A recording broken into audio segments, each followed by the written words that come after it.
Hello, friends, and welcome back. We're going to be watching Day 1, Part 2 of the Rewatch of the Brooke Skylar Richardson trial. I believe it's going to be starting with Dr. Boyce. We're actually going to be skipping one testimony of an administrative supervisor, and she just testifies that they tried to get a hold of her after her first appointment, and they couldn't. That was it. They called her twice, left voicemails, she never called them back, she never came in. That's the testimony. I didn't feel like we needed to watch it. So now we're going to be starting with Dr. Boyce, who was the second OB that she saw that after she'd had the baby and learned that she had actually buried it because it was a stillborn. So let's get started on Day 1, Part 2 of the Brooke Skylar Richardson Rewatch.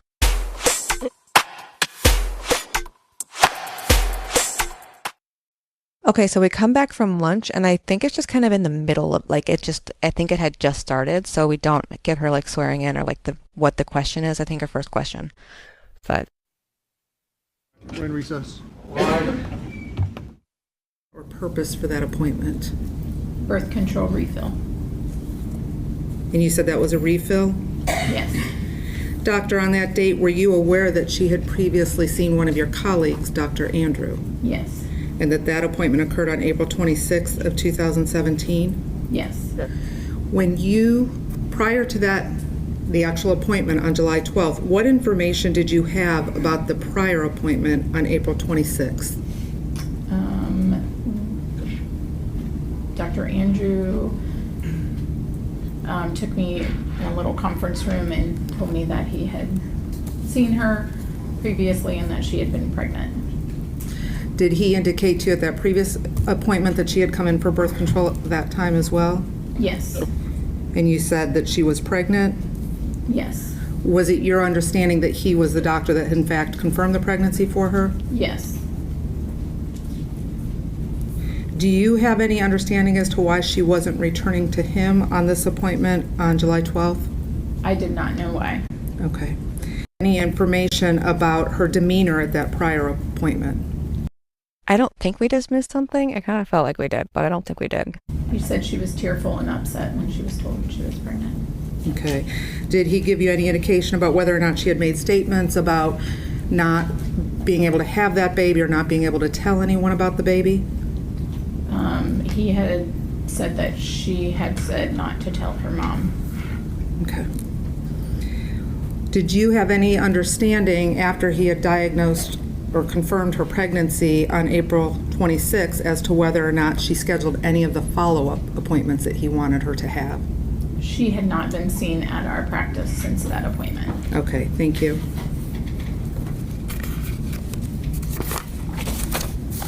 So on that date, how did you first come into contact with Miss Richardson? I went in the exam room to see her like I do every other patient.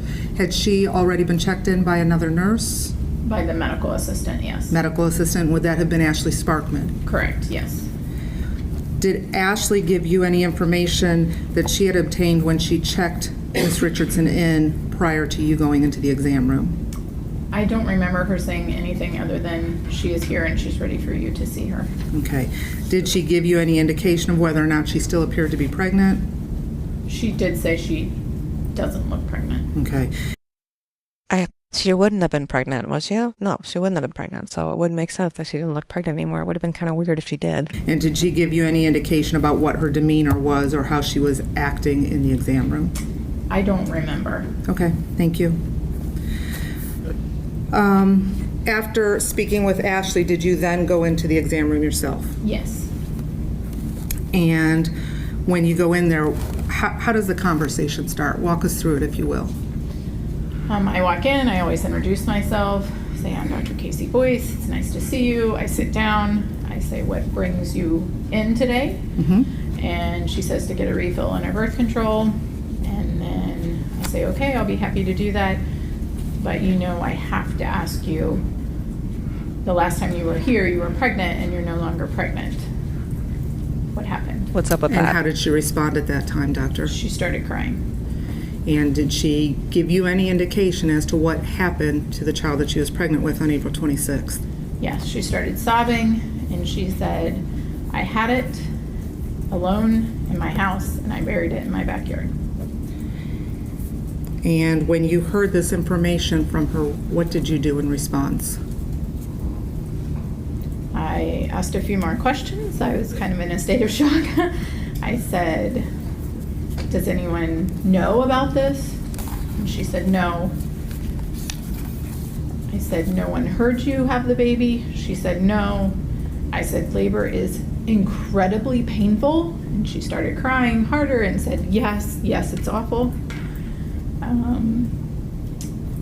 I said, no one knows. And she said, no. And I said, I'm the first person on the planet you've ever told? Yes. She said she cleaned everything up and buried it in the backyard and nobody knew. Okay. Let me go through that with you a little bit. When you tried to ask her some questions to ascertain what had happened, did she indicate to you when she started cramping or when she believed she was going into labor? Sometime earlier that day. Okay. And did she indicate to you, do you recall when she had the baby? In the middle of the night. And would that have been on May 7th of 2017? That's what she said, yes. May Okay. 7th in the middle of the night. That's what she said. So she has the baby May 7th, 2017 in the middle of the night, started cramping earlier that day? Yes. And did she indicate to you at that time when she started cramping earlier that day that she knew or had suspicion of what was happening? Yes, she said she had felt some pain and kind of knew what was going to happen. Okay. And then she goes into labor in the middle of the night? Yes. Okay. Did she indicate to you where in the house she had the baby? I don't remember that anymore. You don't remember that anymore? What do you mean? We just rewatched. What do you think? What do you think that means? It means she doesn't remember that anymore. It's been a long enough time that it is no longer in her memory bank. The statement that I made to the police. Mm-hmm. And in the statement to the police, I said in her bedroom. I don't remember those details anymore. Could they not be in the medical record? Did she not review the medical record? I feel like it would be in the medical record. That just seems like something that would be in the medical record. If she had the baby all by herself, you would put where? Like in her bed, in her bedroom, in the toilet. I feel like those are the I didn't know I was pregnant. Those are usually the places. It's number 1, the toilet, and then number 2, the bedroom. Those are the options usually. But I feel like that would be the medical record. So it's weird that she reviewed the. My pigs are being loud again. I'm sorry. That she would review the interview, but not the medical records. It seems like this is just me spitballing, but it seems like the prosecution, when they're like going over testimony or getting ready for testimony with them, they are more inclined to want them to rewatch their interview or re-listen to their interview instead of their medical records. And I'm going to tell you, babies, the medical record is probably the most accurate. Okay, well, it's been 2 years, correct? Correct. It's been a long time. Actually, we're more than 2 years out at this point. Mm-hmm. But you said you, and let me back up for a little. You recall giving a statement to the police at the time the investigation occurred? Correct. And it was recorded? Correct. And that interview or statement that you gave to the police, you would agree it was, and I'm jumping ahead a little bit, but it was made within days of you making a report to the police? Correct. Okay. And her medical record would have been within the day of getting that information. And you said you've had an opportunity to review that recording? Yes. And when you made that statement within days of having that appointment, that interaction with the defendant, you recalled her telling you that the child was born in the bedroom? That's what I said then. Okay. That's what she said. And then after that, what did she say next? I don't remember the exact sequence of details. To the best that you can. But I did offer to do a physical exam, and she declined. And I said that there can be some, I don't know what word I used then, some trauma or changes. And she declined, and I did not push it. And I encouraged her to get counseling because this was something that she would need professional help for. This is totally random, and this is not me diagnosing. This is just me thinking about how I would be handling this. And I feel like if I were handling this, or if she were talking to me about it, I would be thinking it is possible that she had some kind of trauma from her first instance, her first sexual relationship. And I'm not saying that happened. I am just saying might be thinking it's a possibility, and I want to look further into it, because she blocked him. She stopped talking to him like forever, blocked him on every possible way, right? Never talked to him again. And then she never wants anyone to see or touch her body, right? Like, she doesn't want, like, she literally had a baby alone, silently, so that nobody would be a part of it. And it's very, very physical to have a baby, right? Like, if someone's delivering the baby, they're like up in your privates, right? Like, there's like literally face, vagina. And I would just personally, I would just have the the possibility in the back of my head or the back of my mind that it is possible she had some kind of sexual trauma. And that is a part of all of her actions afterward. So that would be not wanting anyone to know about her body, see her body, except for apparently her boyfriend, touch her, do any kind of physical exam. I mean, understandably, a lot of teenagers don't want the first pelvic exam. They don't want the first pap. Or nobody wants that, honestly, but they're afraid of the first one. So I understand that. But it seems like after you have a baby, you would kind of want someone to make sure everything's okay, right? Because nobody even knew that she had it. This is a doctor. In your mind, she's a medical professional. This is a professional relationship. She just wants to make sure that I'm okay. And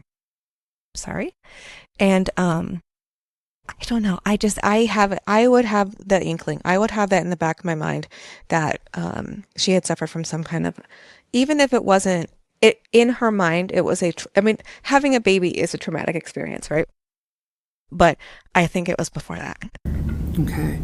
When she said that she buried everything, did she tell you what everything was? Not that I remember. You don't know if that included, and I'll start using some terms here, but the placenta, the afterbirth, all of those things? I don't remember that she used any details, just everything. Everything was buried? Yeah. And that was in her backyard? Yes. Did she ever make any statements to you about the condition of the umbilical cord? She did not. She never made a statement about it being wrapped around the baby's neck? No. She never made a statement about it not being attached to the baby? No, not that I recall. Or a statement about it not being attached to the placenta? No. No statements. You said that you asked her who else knew. Did she indicate if other people were home at the time? I think there's like a squeaking chair or something. And I keep thinking that it's like something here, but I think it's a squeaking chair. Yes, I asked her if there was anyone else in the house, and she said yes. And do you remember questioning her or asking her about how it was possible that no one would have heard her? Because as you said, it's a painful experience. Yes, I said, I think that's when I brought up, it's an incredibly painful, awful process. And she said yes. And I said, no one heard you, no one knew? And she said no. Do you recall her telling you that she did not want anyone to know? I don't remember her ever saying she didn't want anyone to know, but she didn't want me to tell anyone about that I knew. Okay. And you said when you explained to her that it was an awful, very painful process? Correct, labor. And she agreed with you that it was? Yes. Did she give you any indication how she was able to remain silent throughout that process? She did not. I am somebody who watches planes, trains, and automobiles every single Thanksgiving. If you haven't seen it, it's hilarious. You need to see it. But there's this part where this like weird guy gets out of a truck. They're gonna be anyway. He has this like wife who's like this tiny little wife, and he wants the guy wants her to grab this big trunk, and they're like, no, we got it, this is really heavy. Get your lazy behind out here and put that trunk up in the back. Oh, no, we've got it. It's very heavy. She don't mind. She's short and skinny, but she's strong. Her first baby come out sideways. She didn't scream or nothing. I think of that every time. They say that. Okay. Fun fact about And me. doctor, I'm going to assume most people in the jury have some experience with childbirth, but when you say it's a very awful, painful experience, what do you mean? Do we have to really think about it? When you go through childbirth, it is almost considered a trauma. Your uterus is a big, huge muscle.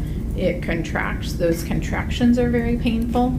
The baby's head and shoulders delivering out through the birth canal, through the vagina. That area has never been stretched that far. It's very painful. You can have significant tears. It's just a painful, traumatic experience, change in your body.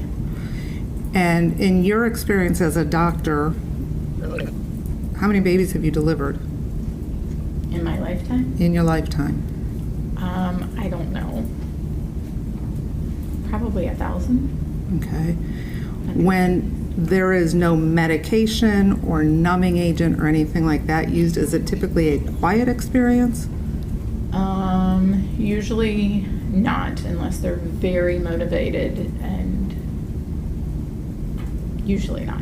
Motivated. And so as she's sharing this information with you, I believe you said you asked her, so nobody knows, I'm the first person. Yes, And she confirmed that since May 7th, she had not disclosed to anyone that she had given birth to a child, correct, or that that child was buried in the backyard. correct. You said that you then told her you wanted to perform an internal examination. And why is that, doctor? What is your concern at that time, and why do you think that an internal examination is necessary?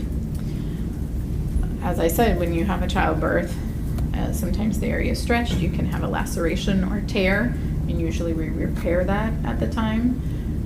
So I just wanted to make sure that her perineum, her body, her vagina had healed properly from the delivery. And you said that she declined to let you perform that exam? Correct. Did she give you any explanation as to why she would not let you perform the exam? No, she just said no, and I wasn't going to push it. When you said that you weren't going to push it, was that because you had no concerns about the physical state of her body, or just because of her mental state at that point? Because she was so upset, and everything, it had been so far out. People were completely healed 6 weeks out, so there's not really anything that I could do to help at that point in time. I mean, if there was like an infection or something, it probably would have become a problem like a month ago. Doctor, did you ultimately refill her prescription for the birth control?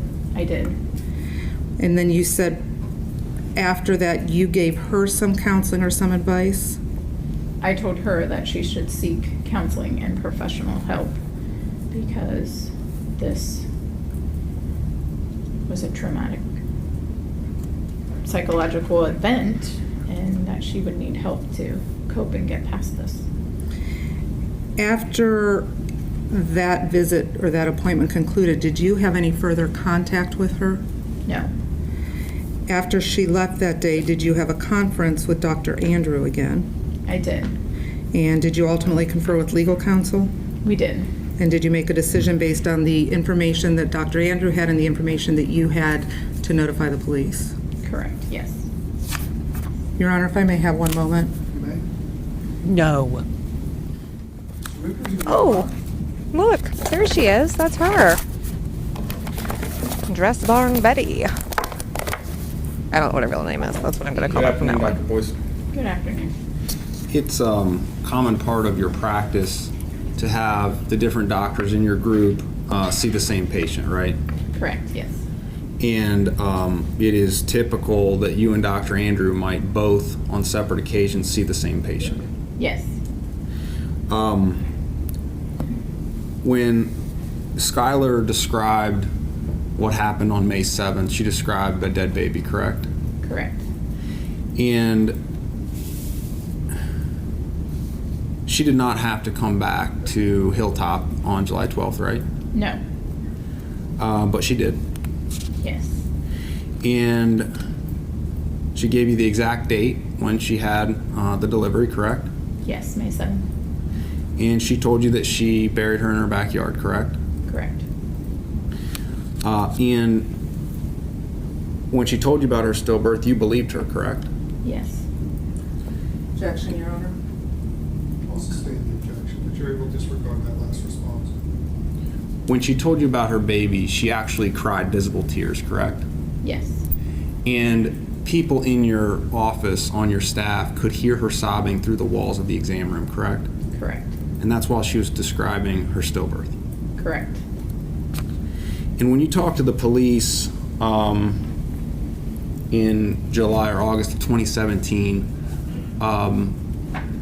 you just repeated things from memory and didn't think that the prosecutor's office might make a big deal about whether or not Skylar said in the bedroom or bathroom. Is that right?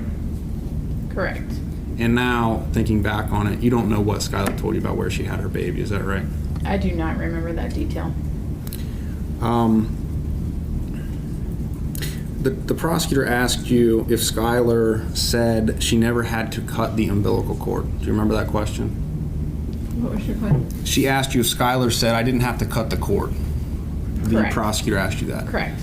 Did you ask her if she had to cut the cord? I did not. Did you ask her any specifics about the umbilical cord? I did not. You practiced at Hilltop for how long? 12 years. And I think you just testified that you delivered over 1,000 babies. That's an approximate guess, yes. Okay, about 1,000, a lot. A lot. And you see a number of pregnant women as part of your weekly practice, correct? Yes. As part of your weekly practice, I want to talk to you a little bit about fundal height measurements.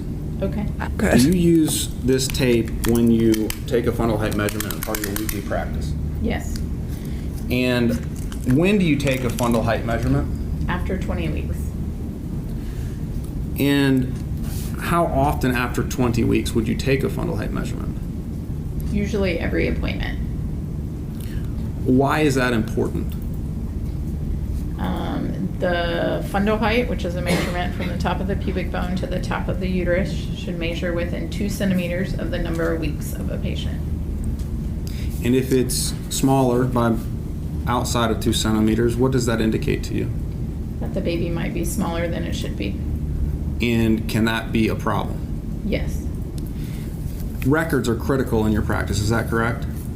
Correct. Record keeping? Yes. In your practice, you keep records electronically, correct? Correct. And all of your doctors practice the same or similar record keeping techniques, correct? Object as to what other doctors do. Overall, go ahead and answer. Correct.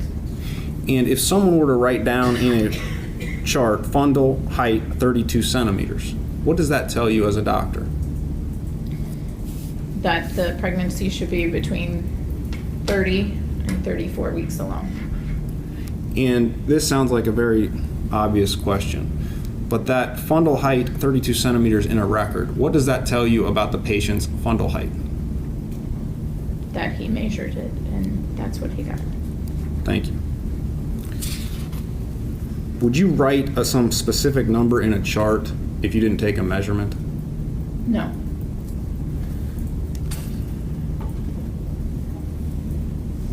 And that's because you rely on charts and notations every day as part of your good practice. Correct. And you're aware that on April 26th, Skylar was measuring 32 centimeters, correct? That is what Dr. Andrew wrote. And he also took a US transabdominal, that's an ultrasound? Ultrasound.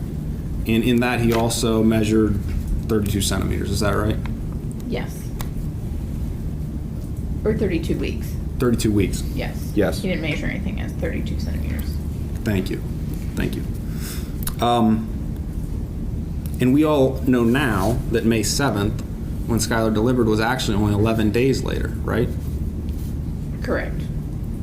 And so if Skylar was full term, 11 days later, was that fundal height measurement of 32 off by greater than 2 centimeters? Yes. Much smaller. Correct. Can you hear my pig? Just And as throwing part stuff? of your everyday practice, you stay up to date with medical literature, correct? Yes. And in your 12 years of experience, you've had a lot of experience with different types of pregnancies, correct? Yes. What can you tell us what the concerns would be if someone is growth restricted, intrauterine growth restriction?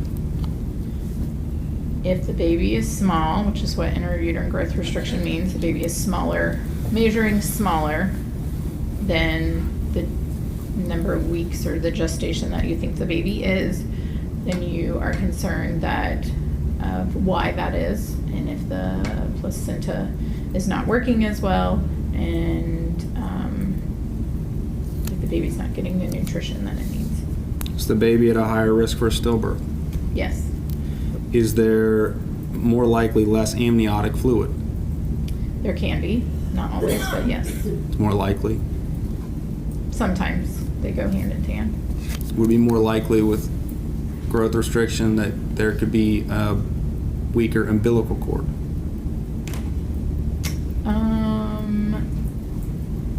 It can be something that goes hand in hand with it, but it's not always growth restriction in small cord. Okay.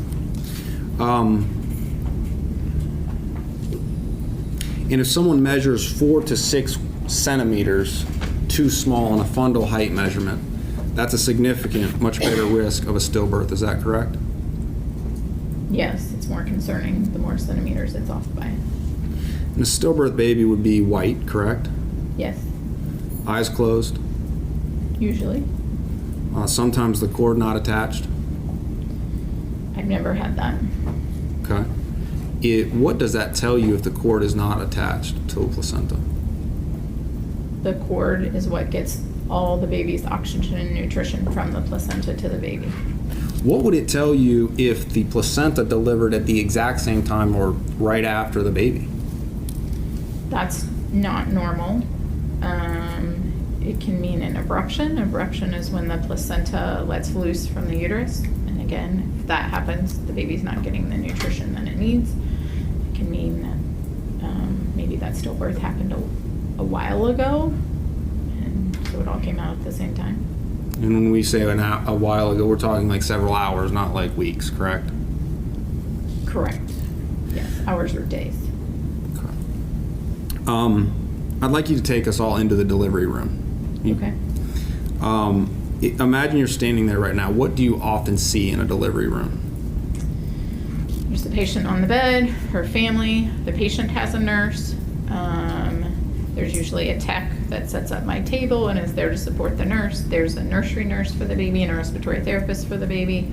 There's the computers for the nurses, and there is the computers for the fetal heart rate tracing.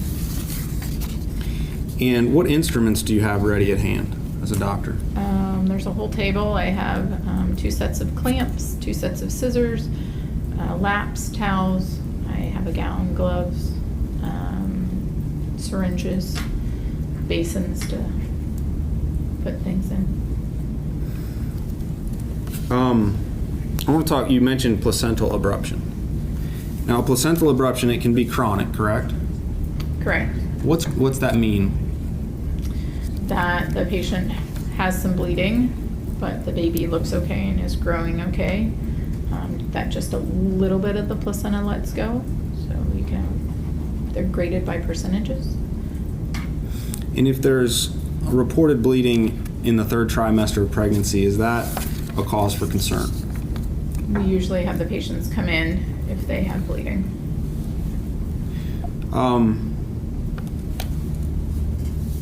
The bleeding for me is an argument that's not worth it. Have you had the experience of delivering mothers who've had delivering babies who are stillborn. Yes. And how many babies do you think your whole practice delivers in any given week? We deliver 2 to 3 babies a day, so 14 to 21 on average. And sometimes you could deliver as many as like 3 stillborns in 1 week. Sometimes 3 in 1 week, and sometimes not for several months.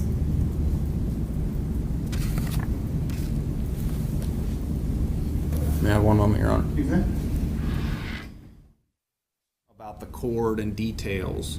I just want to make sure we're clear. You had no discussion. You never asked Skylar about the umbilical cord. Correct. I never asked her any specific questions about the umbilical cord. Thank you. I have no further questions, Your Honor. This is going to be a fun redirect Redirect? Thank you, Your Honor. from Dress Barn Betty. Doctor, you were not present for the April 26th appointment, correct? Correct. So you do not know what happened in that examination room? Correct. And if, not talking about what's usual or customary, talking about what is, okay? Okay. If Dr. Andrew gave a statement to the investigator saying that he never used this measuring tape, but that he used his hands and Stop trying to make fetch happen. Stop it. You sound stupid. The jury cannot think that they Are you kidding me? did the fundal height measurement he approximated with his hands. Do you think it's more likely that he was mistaken when he was being interviewed by the police weeks to months later, or do you think maybe he was lying in the medical record? Which one do you think it was? You don't know that not to be true, do you? I don't. Correct. And so just because there's a number of 32 centimeters in the documentation from the examination on April 26th, you yourself have no personal knowledge of how that was obtained. Correct. I do not. He could have used And a so if he hedgehog. says hands, you would accept that as true? Yes. Overruled. Now, Objection. This is fucking stupid. when she came to you on July 12th and the defense was asking you, did she talk to you about the umbilical cord? She didn't volunteer any information about the umbilical cord, did she? Correct. No. Did she volunteer any information about the color of the baby? No. She didn't tell you white, pink, gray, dusky, any of that? No. Did she, when she told you everything was buried, I think I asked you this, she didn't tell you what everything is? Correct.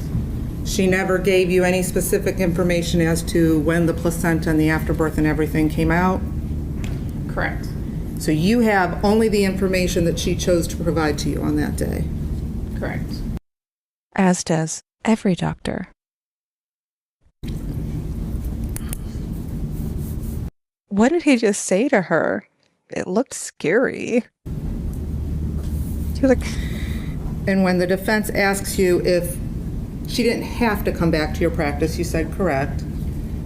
But would it also be fair to say you don't know what her family arrangements are with her mom? Correct. You don't know what their insurance arrangements are? Correct. You don't know who was involved in making or scheduling any of the appointments? Correct. I have no idea. So she does have an idea about the insurance. I mean, probably her staff has more of an idea, but I'm sure she knows something about it. from a technical sense, she's not obligated to come back to you, but that's as much as you would know about why she would or wouldn't return. Correct.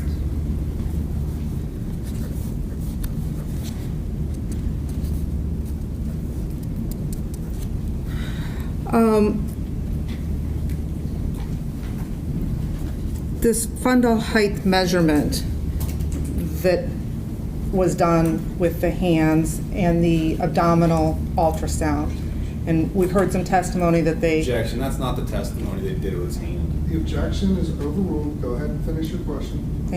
Once again, objection. This has been asked and answered. We have gone over this so many times. I swear to God. Thank you. We've heard from Dr. Andrew that they corroborated each other, that they corresponded late third trimester or into the third trimester, I guess. She's testifying right now. She's just not even asking a question. She's just testifying. You would agree that those are both screening tools, Yes, approximates. approximate. They're not definitive, Correct. and that's perhaps why Dr. Andrew wanted to get the more formal ultrasound so he could get measurements, bone length, a multitude of measurements to determine exactly what the age of the child was. Correct. And you're aware that that never occurred? Correct, yes. And when we say that these measurements are screening tools or they're not definite, would you agree that sometimes they can be off by 3 to 4 centimeters? If the gestation and the fundal height are off by more than 2 centimeters, then we get an ultrasound to get a definitive answer. Which you weren't able to do in this case, correct? Correct. So you don't know if they were or were not off by more than 3 centimeters, Correct. but they could be.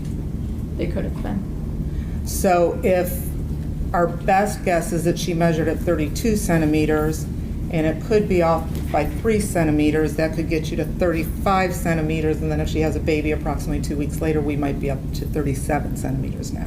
Yes. Is it also fair to say that some people just have smaller babies? Yes. And sometimes smaller people have constitutionally smaller babies. Correct. Just because you have a smaller baby, does that necessarily mean it was growth restricted? No. This kind of, whatever she's getting at is not proving anything. It's really just, she's literally just doing the defense's job, right? She's like, it's possible. Would you say that maybe it's possible? Girl, you're not supposed to be doing whether or not it's possible. You're supposed to show that it's impossible to be anything else. What the fuck are you doing? And have you been provided with any evidence in this case to suggest that the defendant did or did not have a smaller baby? No. You don't know the size of the baby I don't at the know. child's birth. Correct.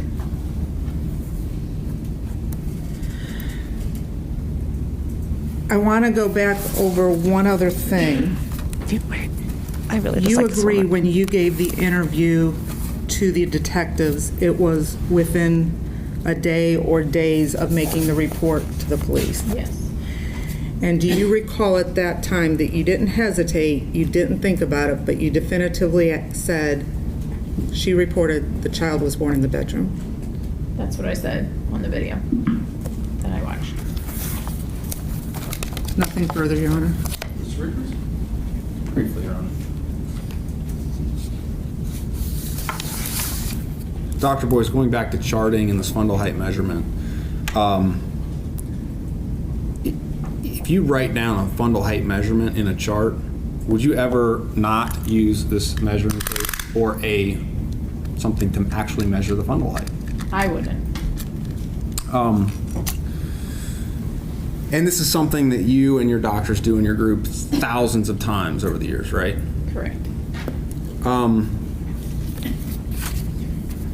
I know that he's not going to, but I feel like at this point, because I'm annoyed and I'm petty as fuck, I would be asking like, so how many times have you lied in the medical record? You don't intentionally lie in the medical record. You don't write things down that didn't actually happen. That's malpractice. You don't actually do that. Is that not something that you do? So you wouldn't imply that your coworkers would also be lying in the medical records just for fun, right? Like, I'm saying, smart. You asked Skylar no details about her stillbirth when she talked to you on July 12th. Is that right? Correct. And is it uncommon for a mother to not want to discuss details after having a stillborn? Everybody's different after a stillborn. Sometimes they want to discuss everything, and sometimes they don't want to discuss anything. And you have a group that I think is affiliated with your hospital. It's called HEAL. Correct. What is that? HEAL stands for Help Endure a Loss, and it's a support group for people that have had miscarriages or fetal losses or newborn losses. And you recommended, when you talked to Skylar, you recommended she get into some counseling or therapy groups, right? Correct. And it's not uncommon for a mother to blame herself for a stillborn. Is that right? Correct. The questions, it's not cross at all, but like, I don't think this was anything that was talked about in direct, but okay.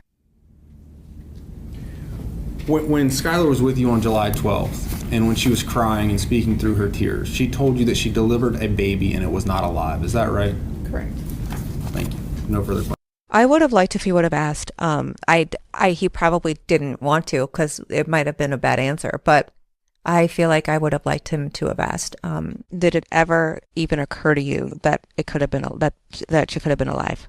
Like, were you ever fathoming that she possibly could have delivered a live baby? Because I don't think that she did. Okay. That is the end of her testimony. I think next we're going to be getting into police and stuff, which is just like you went to the house and you saw that the bones were dug up. Did you dig up bones? Did you look at bones? Are these bones? I don't even know if I'm going to show it because it's just like bones of a baby. And I understand that this is a trial about it, but like, it's really upsetting to see like baby skull bones, it's just really, I might like look through it and then decide whether or not I want to go over it yeah, I'm going to take a break and I'll be right back. Okay, so we're going to be skipping 2 different testimonies. I think it was 2. And both of them were like the search warrant digging up the baby. It probably is important. I don't want to go over it. So feel free to watch it on your own. I don't really want to go over it. It shows that they first went and dug the first time, and then they went a second time and looked in a fire pit. Didn't find anything there, and then they went back to the original site and found more bones. So found some bones, went back, checked in the fire pit, found chicken bones, but not people bones. Then they went and looked in the original spot and found more baby bones. They did not eventually find all of the bones.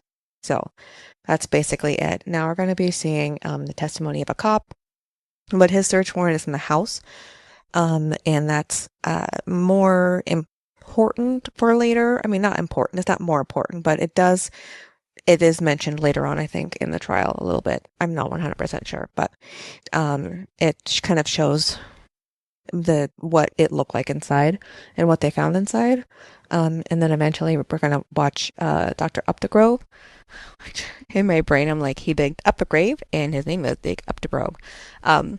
But he is the coroner. So those are what we're going to be watching today.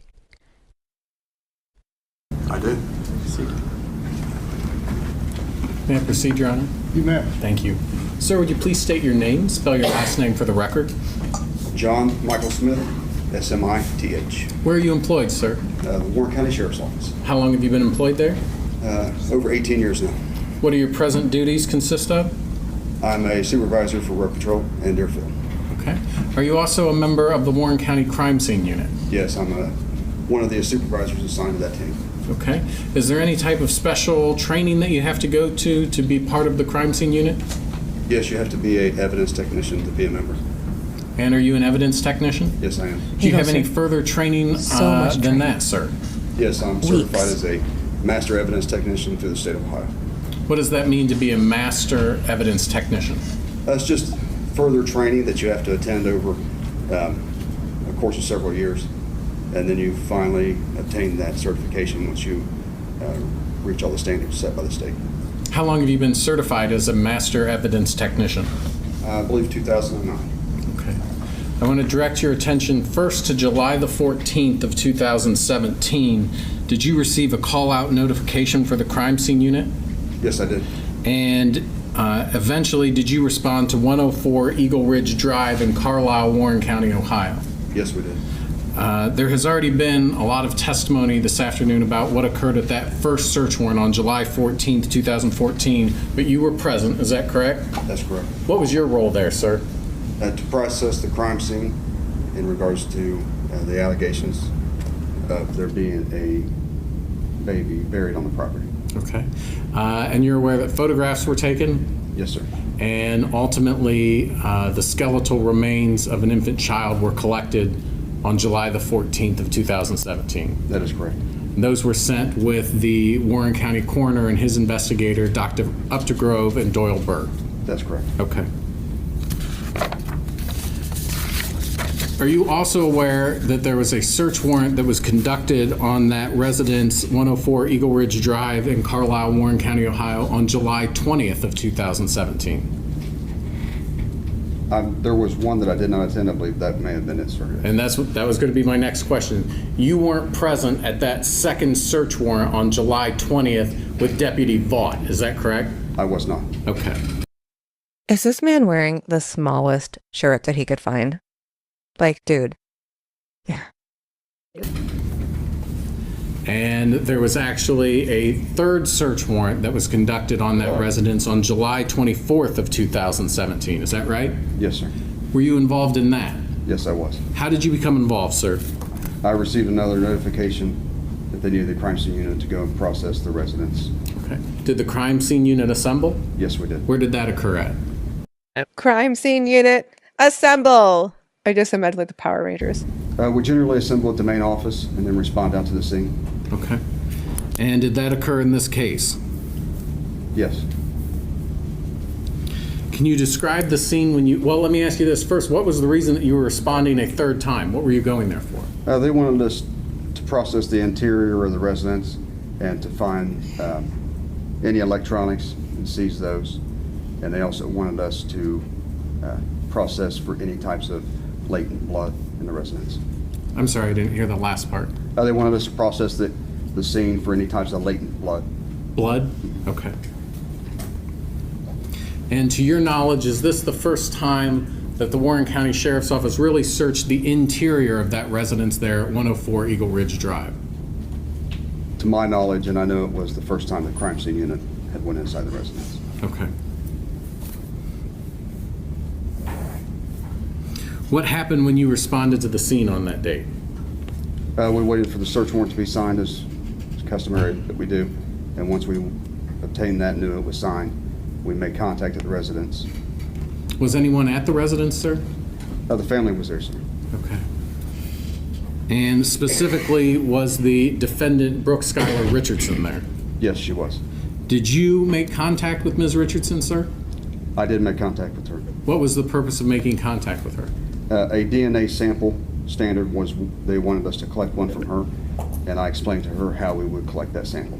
What's the reason that a DNA standard would be requested from her? If her DNA profile is not on file, the lab needs her profile to see if there's any DNA that we collect to where they can compare it to. Okay. And so you spoke with her about obtaining that sample? Yes, I did. And how did that conversation go? She just acknowledged that she understood. There was no verbal exchange. Okay. And did either you or one of your other deputies actually conduct or perform a buccal swab of the defendant, Ms. Richardson? Yes, Deputy Kelly Hammonds did. Were you present when that occurred? Yes, I was. And did you have an opportunity to observe that? Yes, I did. Could you explain to the jury the process in which you take a buccal swab from somebody? When we take a buccal swab, the first thing that we do is we make sure that we have on gloves and a mask so that we don't contaminate the sample in any way with our DNA. Then we explain to the person we're collecting it from how we're going to collect it. And in this case, she was instructed that we would collect it by putting, it looks like a small Q-tip in your mouth, and we'll collect inside your mouth to make sure that we obtain saliva and skin samples from Can we make a cheek swab sound the most complicated thing in the entire world? inside your mouth. It's a cheek swab. Marked for identification purposes of State's Exhibit number 88. You can take a look at that and tell me whether you recognize what you're looking at. There's an evidence envelope that is used by our agency when we collect evidence. Okay. And does it indicate what type of evidence was collected? Buccal swab from Brooke Richardson. And does it indicate who collected that? Deputy Hammonds. And if you could, and that you were present when he collected that buccal swab, is that correct? That's correct. If you could go ahead and cut that open and open it, please. These are so stupid. Listen, is the jury going to be looking at the buccal swab? Like, I understand they need this, but like, oh my gosh, nobody cares.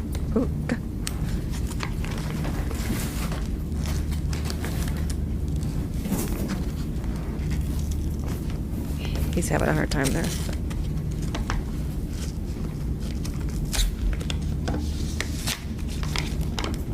And before you remove the contents, from looking at the outer packaging, can you tell, has that buccal swab been submitted to any other agencies? Yes, there's identification on here that it was placed into our evidence. And then on the reverse side, it has Miami Valley Crime Lab Laboratory case Okay. number. And so that would have then been also submitted to the Miami Valley Regional Crime Lab? Yes, sir. Okay. If you could go ahead and remove the contents. And what are we looking at? What's inside? These are the buccal swabs or Q-tips that we use when we collect DNA or when we swab an area where we want to collect any type of a sample that would contain DNA. And are there actually initials on that container from people from the Miami Valley Regional Crime Lab? Yes, sir, and they match the sticker that's on their crime Isn't it weird to see chain of custody that actually is right? Like, that's actually a chain of custody? lab submission. And is that the sample that would have been collected from Brooke Skylar Richardson back on July 24th of 2017? Yes, sir. Okay, you could put that back into the container, please.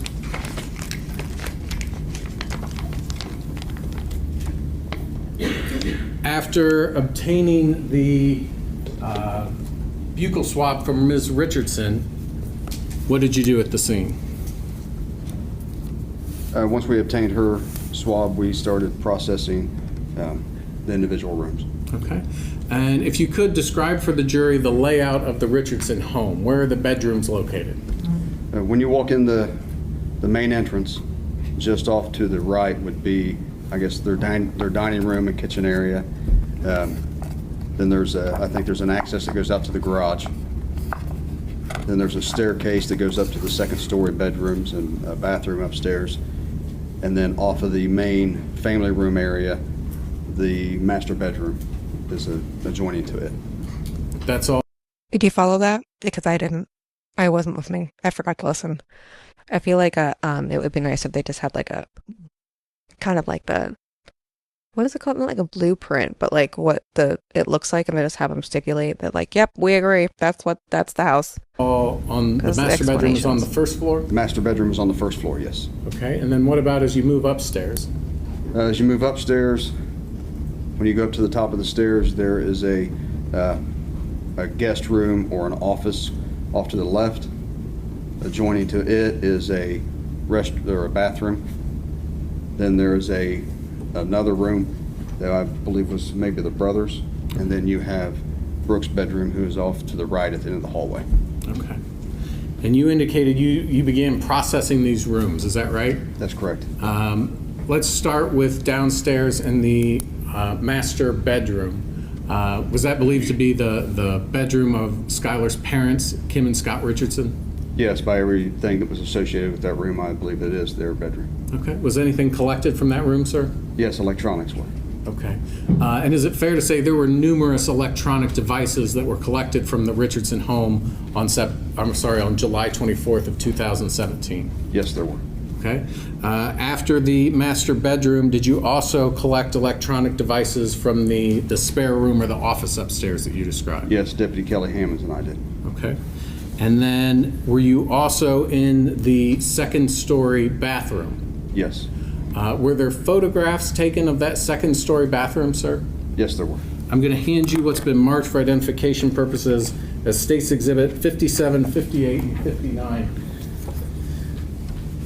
My ADHD does not do well with this. Tell me whether you recognize what you're looking at.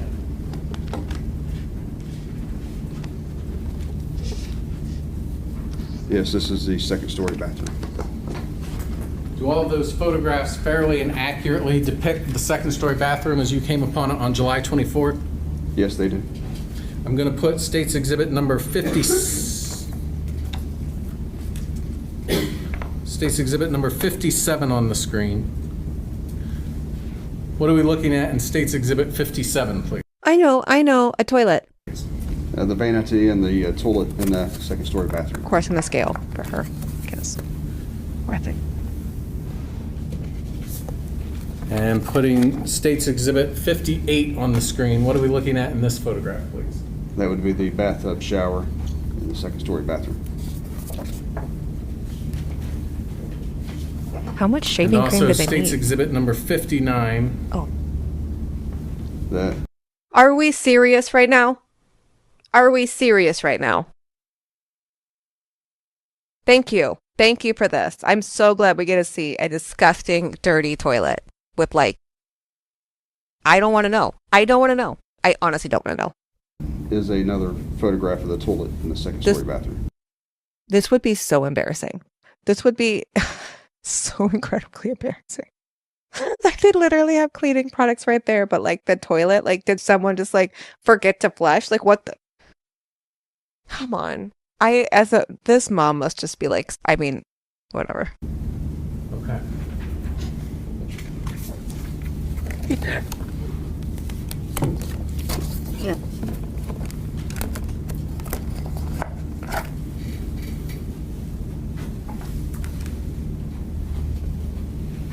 I apologize. I'm doing that thing where I keep like, don't yawn. Whatever you do, don't think about yawning. Whatever you do, don't think about yawning. And then I think about yawning and then I yawn.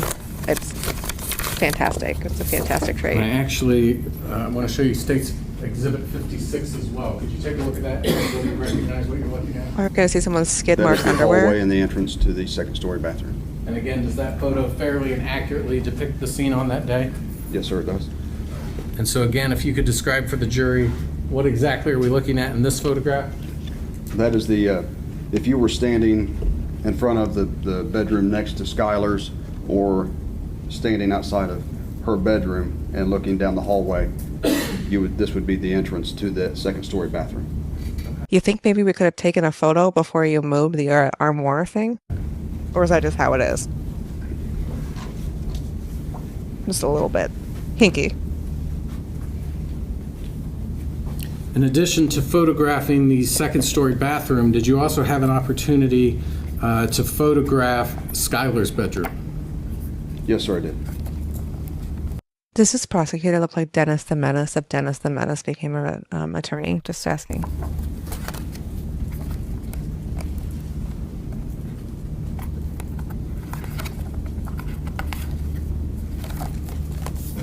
I'm going to show you what's been marked for identification purposes as State's Exhibit 60, 61, 62, 63, 64, 65, 66, 67, 68, 69, 71, 72, and 78. What happened to 70? Did 789? Take a look at those photographs and tell me whether you recognize what you're looking at. What are those glasses for? Are they sunglasses? Because they're sure as hell aren't reading glasses, obviously. They just don't look like they're shaded at all.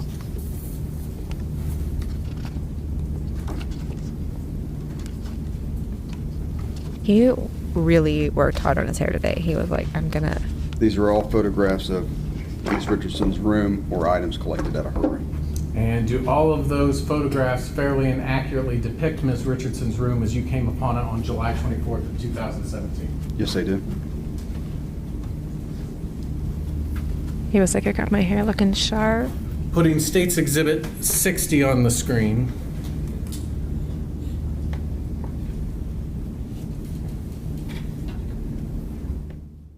This girl looks like she loves Target.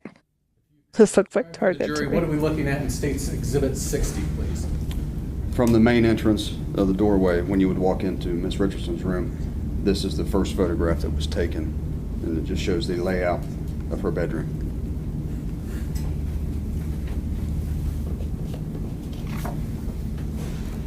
Can someone check on John O'Keefe's dad back there? Is he doing okay? Putting State's Exhibit looks like he's not 61 doing on the okay. screen. What are we looking at You good? in this photograph, please? This is another picture of Ms. Richardson's room, and just a few steps inside of the room as we're starting to take overall photographs.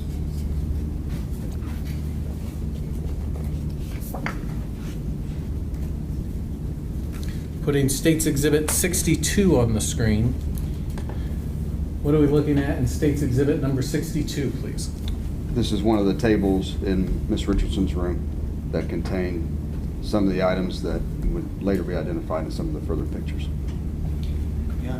So much like a high school girls' room. See, Matt? Sure. Putting State's Exhibit 63 on the screen, what are we looking at in State's Exhibit number 63, please? There was a package of, I believe, birth control pills that were collected. From Skylar's room? Yes, sir. Oh, Sprint Tech, that was the one I took where I was out. Putting State's Exhibit 64 on the screen, what are we looking at in this photograph, please? That is just another overall picture of the room describing or showing the state that we found it in. Probably Benedict candy. Placing State's Exhibit 65 on the screen, No, I what are think we it's looking like at in this photograph, please? There's another photograph of Miss Richardson's room that showed the closet in her room. and she loves pillows. She's a fan of pillows. I'm not Skittles now. Putting State's Exhibit 66 on the screen, what are we looking at in this photograph? Oh, a window. That is a window that faces to the rear of the property. If you're looking out that window, you're facing east. You're looking east. Sorry, I have ADHD and I just can't sit still. Placing State's Exhibit 67 on the screen, what are we looking at in this photograph, please?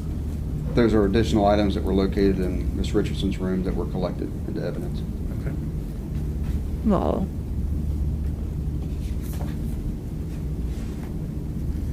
Placing State's Exhibit 68 on the screen, what are we looking at in this photograph, a please? drawer. Her underwear drawer. That is one of the dresser drawers in Miss Richardson's room, No, it's and the placard identifies that we Jeans. collected an item from that drawer that was a lighter.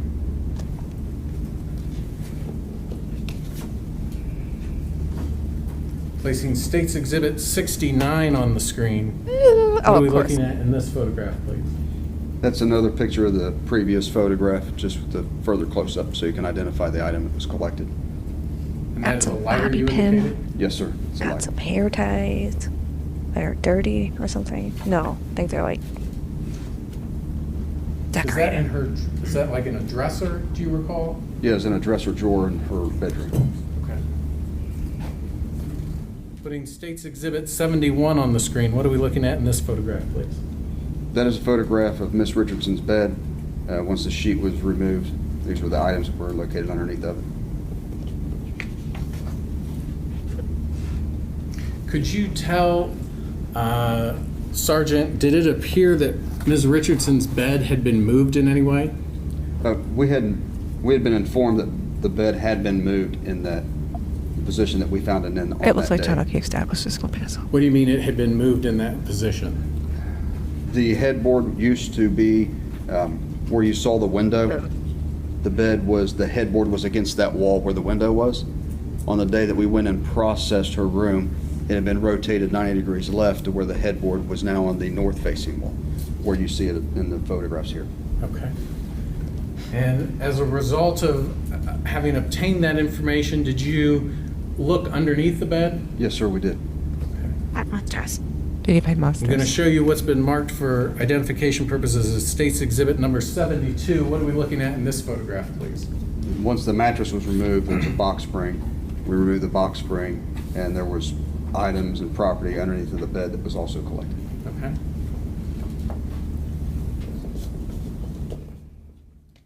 And then putting State's Exhibit 78 on the screen, what are we looking at in this photograph, please? That is a laptop computer that was underneath the bed that we collected and placed into evidence. Is there anything on the carpet next to the laptop computer?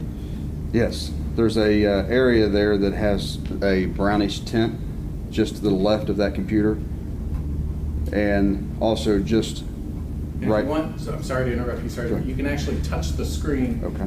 to notify the jurors exactly what you're talking about. The brownish liquid was there and here, and then in between those, there was a area that was depressed or the carpet fibers had been removed, and it appeared that from all aspects that it had been scrubbed intensely, removing some of those fibers, causing a slight depression. I wish I could see like a more zoomed out of where this is? Because it looks like that's where the bed was, right? Like it looks like it, like when the bed is down and like it's depressed. That's what it looks like to me. I mean, it would be nice if it were zoomed out. Maybe I'll get it zoomed out. When you Nope. found that stain that you're talking about, was there an effort made to swab that location? Yes, there was a swab taken from that area. Please don't have to And explain did you how we do that. perform that swab yourself, or did another deputy do that? Another deputy did that. I Were did you not. present when that occurred? Yes. Could you explain to the jury the process when you're taking a buccal swab or a swab of a stain like that? How is that done? A buccal swab of a stain on a carpet? Do you know what buccal is? I doubt he does. In an area like this here, we would take the Q-tip, as we call it a DNA swab, but for all, so that you understand, it's just looks just like a Q-tip, and we'll take distilled water if we're going to be collecting it from a dried substance, so that those particles or the parts that we want to collect will adhere to it better. Once we put the distilled water on that, we will collect the sample from the suspected area, and then we'll seal that in an envelope. We're going to hand you what's been marked for identification purposes as State's Exhibit number 89. You'll take a look at that. Tell me whether you recognize what you're looking at. Oh my God, it's going to be the This is evidence swab. envelope containing a DNA swab from the floor. And does it indicate at the bottom of that form where exactly that was taken from? Yes, suspect bedroom under the bed. And so that would that have been from this area here described in State's Exhibit 78 that swab would have been taken from? Yes, sir. And again, with respect to looking at the packaging for the State's Exhibit, does it appear that packaging has been sent to any other agencies? Yes, first our evidence room, and then on the reverse, it has the same labeling from the Miami Valley Regional Crime Laboratory. Okay. That was my pig. You probably heard that. She just knocked over a whole bunch of stuff. I don't even want to think about it right now, so I'm not going to deal with it. As a result of finding that stain, was the bed taken gracious. apart? The bed wasn't taken apart, but it was lifted and moved out of the way the best we could in the room. Okay. And were you able to do any blue star analysis of that area depicted in State's Exhibit number 78?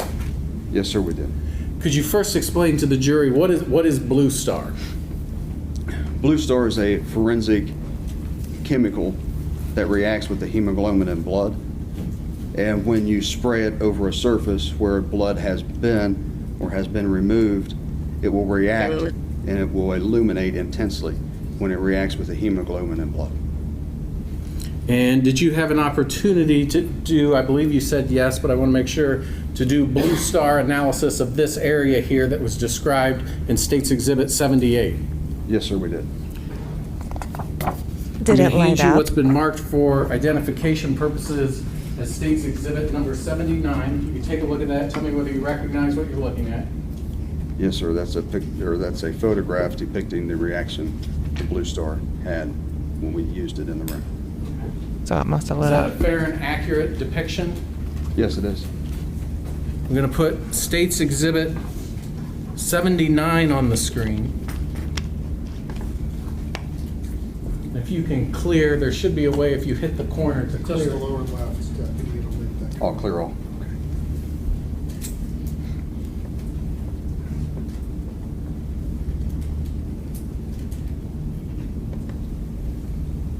What are we seeing in State's Exhibit 79, Sergeant? Blue. Once we sprayed the Blue Star over the suspected area and it dimmed the lights in the room, this is the illumination that we observed when the Blue Star contacted that area. And is this for people that have never seen or used Blue Star, is this typical illumination? Is there anything different or special about this illumination? I literally have to wait to nighttime to do this because my room that I do it in is my room that I hang out in that has pigs and birds, and they're so loud during the day. But the minute I start doing stuff, they're like trying to get into stuff. Discretion. I am sorry if you're hearing background noise. Ugh, I apologize. Illumination was almost immediate. There was no prolonged, and it had a very intense illumination, which that means that there was a large concentration of blood in that area. Or substance. Did you draw any conclusions from looking at this picture, sir? Well, we had been told that Miss Richardson had given birth to a child, and when I saw this, I immediately thought that this was probably the location where that child had been laid upon. at Why some is point in that? time. When I saw this, I could see the outline of a small torso. What? I'm sorry. What? Did you see the outline of a small torso? What? That's reaching, my dude. Did you, you or other deputies then attempt to cut out that portion of the carpet? Yes, we did remove that portion of the carpet. I'm going to show you what's been marked for identification purposes as States Exhibit 80, 81, and 82. Did that look like a torso to you? You can Did take that a look at like Tell me anything? whether you recognize what you're looking at.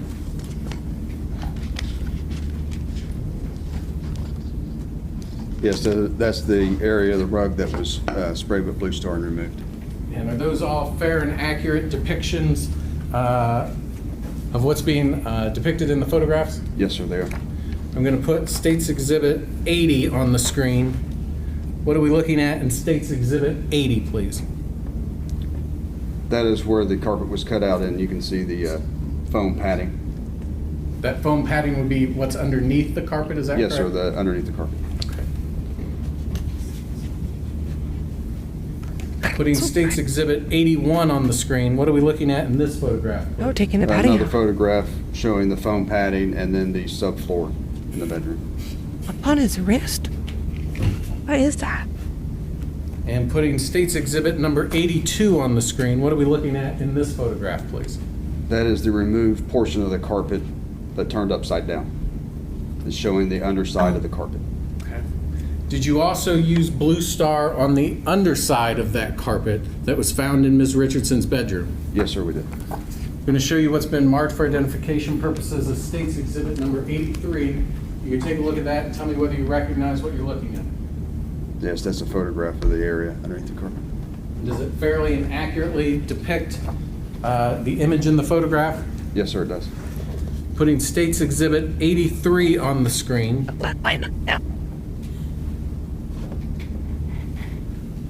Is this the torso? Am I What are we stupid looking for not at seeing a Again, torso? in States Exhibit number 83. That is a photograph once the Blue Star was sprayed to the piece of carpet that was removed. And so it's still reacting even to the underside of that piece of carpet that was found in her room? Yes, sir.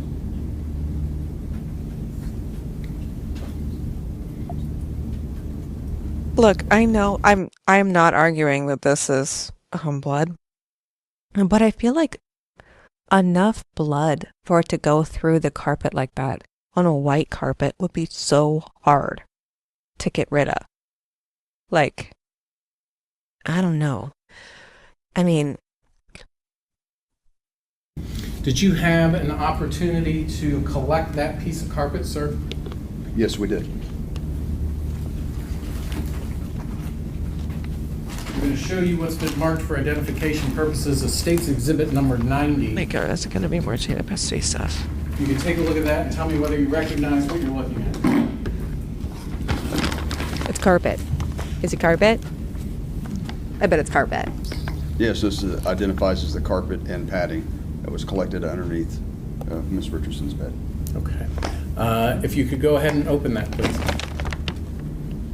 Oh, God. Make sure you put on gloves.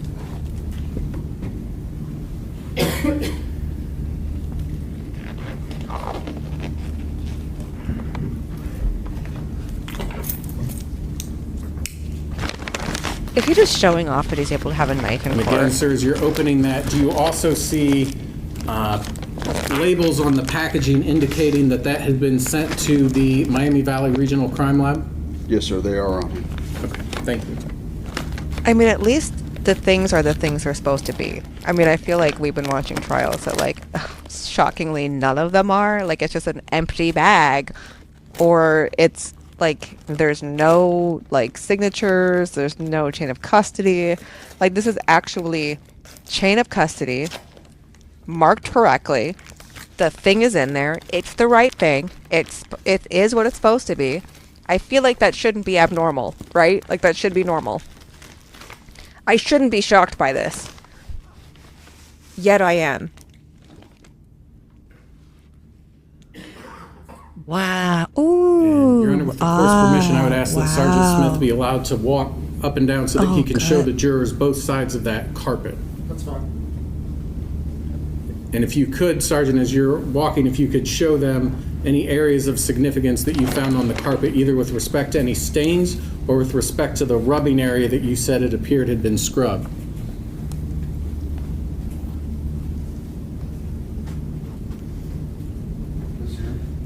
Wow. Carpet. Draw our attention. This here is the depressed area where the carpet fibers are good. You can see that it's at a lower level. I feel like that depressed area. Maybe it looks like it was bleached or something. And the fibers got all fucked up.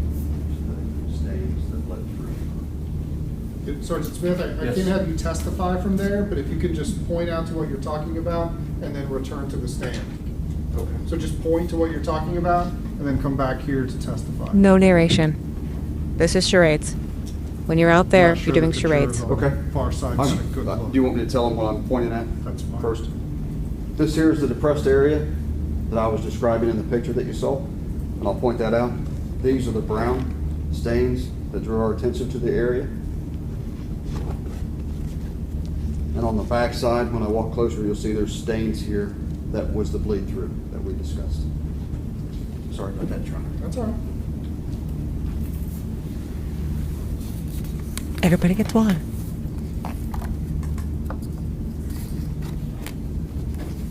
Did we just see the back of a juror's head? Rude.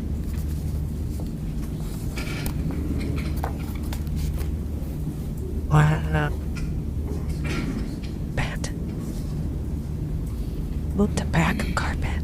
It's not every day you see the back of a carpet. The underside. Wow, that was a fun field trip. Thank you for that. So you know from the packaging that's been sent to the crime lab, but does that still Does that guy look like he has the biggest frown in the entire world? I'm sorry, I'm like making fun of the gallery. I don't mean to be. It's just this. There's a lot of old white guys. There's a lot of old white guys. And that guy right there. He looks like he has, it's just shadows, but he looks like he has like 3 different frowns. Like it looks like he's frowning from here, and then from here too. Like the trifecta of frown. He is serious. He's appear to be in the same or Seriously upset. substantially same condition as when it was collected on July 24th? Yes, sir, it does. Okay. If you could go ahead and put that back into the packaging, please. It's never going to go back the same way that it went in. It's so hard. You may just like offer cough drops to people. I don't like hearing people cough. It's really annoying and gross. And it sounds like some of them aren't even covering their mouth. They didn't even know what was about to happen. They should have been covering their mouth. Sergeant, in addition to using Blue Star in the defendant's bedroom, was it also used in the hallway area between the bedroom and the bathroom on the second story? Yes, it was. As long as it did not go into I'm her going to show brother's you what's room. been marked for identification purposes as State's Exhibit number 84. You can take a look at that, tell me whether you recognize what you're looking at. That's a photograph that was taken in the hallway with the use of Blue Star. I'll put it on the screen. So does this fairly and accurately depict the photo that was taken in the hallway? Yes, sir, it does. I'm going to put State's Exhibit 84 on the screen.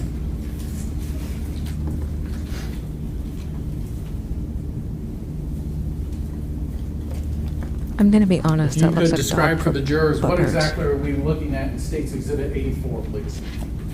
This is the hallway that leads from Miss Richardson's bedroom to the bathroom Look, on the second story. I hate to be this person, but I would love to know where these are in comparison to that to her brother's room.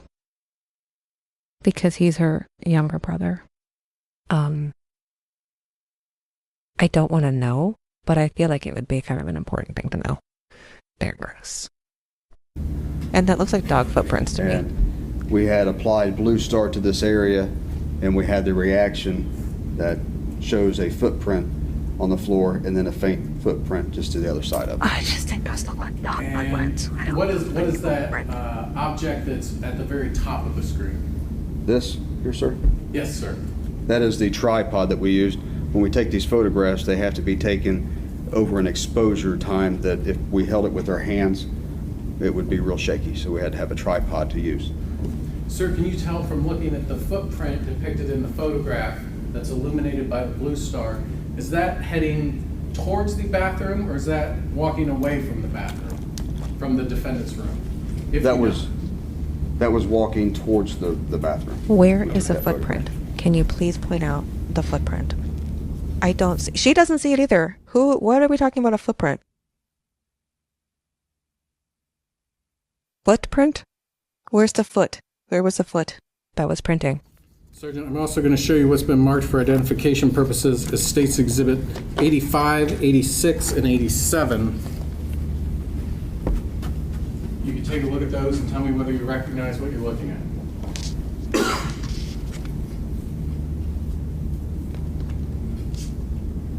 Those are photographs of the second story bedroom, or bathroom, sorry, the hallway, and then a photograph with the use of Blue Star in some of those areas. Oh, it's my bad. Do all of the photographs fairly and accurately depict the images as you found them on July 24th? Yes, sir, they did. Let's start with State's Exhibit 85. What are we looking at in this photograph, please? That is the second story bathroom and the entrance where carpet was collected. Okay. And what's the reason that carpet was collected there? The Blue Star had reacted in that area, so we took that carpet as a sample as well. Okay. And you indicated, did you use Blue Star on that carpet piece that was located in that area before the carpet was cut up and collected? Yes, sir, we did. Putting State's Exhibit 86 on the screen. If you could describe for the jury, what are we looking What- at I in feel State's like- Exhibit 86? That is a photograph of the hallway on the second story. Okay. And again, there's illumination in this photograph? Yes, we had used What- Blue Star in that area. What are you going to tell and me I'm looking at now? It showed that there was a transfer of blood somewhere in that area. Okay. I feel like this, like looking at the. And can you tell, is this photograph, is that Blue Star in that same area, like right before you would walk into the bathroom, if you can tell? My pig is being so loud. This area here that was photographed was right outside and in the main area of the hallway. Okay. There's a larger area there in the Okay. hallway. I feel like Blue Star And then identification finally putting State's is like Exhibit 87 understanding on the screen. constellations. What are we looking at in this photograph, please? The use of Blue Star in the second story bathroom. See that? And what That is looks this like indicative of, if that anything? looks like what would happen when you had a There was baby. presence of blood in that area. On all on of the the Blue Star. areas where it's illuminated? Yes, and some of the, you can see where some of it was. I'm going to have to pause it for a has second. the circular. Apologies, my pig needs my attention. I'm going to have some photos of my pigs to share with you because they're my whole world. Motion, which is indicative of cleanup.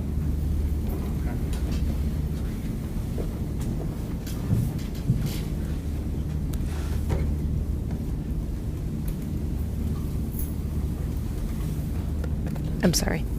I want to go back to Reality. Oh, there goes. your processing of the entire scene. There were other areas in the home and outside of the home that you photographed. Is that correct? That's correct. I want to show you what's been marked for identification purposes as State's Exhibit 73, 74, 75, 76, and 77. Wow. You just briefly take a look at those and tell me whether you recognize what you're looking at. She's laying down. She's laying down. Yes, sir, I recognize the pictures. And are those all photographs that were taken on July 24th of 2017? Yes, sir. And do they all of the fairly photographs and fairly and depict- accurately depict the images contained in the photograph? Yes, sir, they did. I want to start with State's Exhibit 73. What are we looking at in State's Exhibit 73, please? That is a small dresser or table that is just inside the main entrance of the home, right next to the staircase that goes to the upstairs. This is when I would accidentally put a picture of my pig in there, and then he'd be like, "What is this?" I'm like, "Oh my gosh, that's my pig. I don't know how that got in there. Isn't she cute?"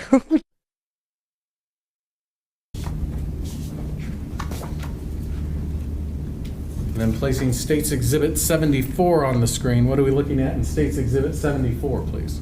In that table from the previous photograph, there's a 25 placard inside there to identify that we collected the big lighter in that drawer.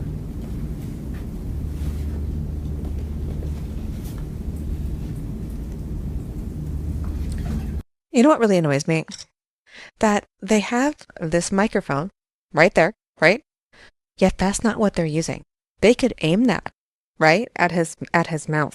But instead they're using this like tiny little thing with the red that just picks up all of this background noise. You probably are hearing like a hum.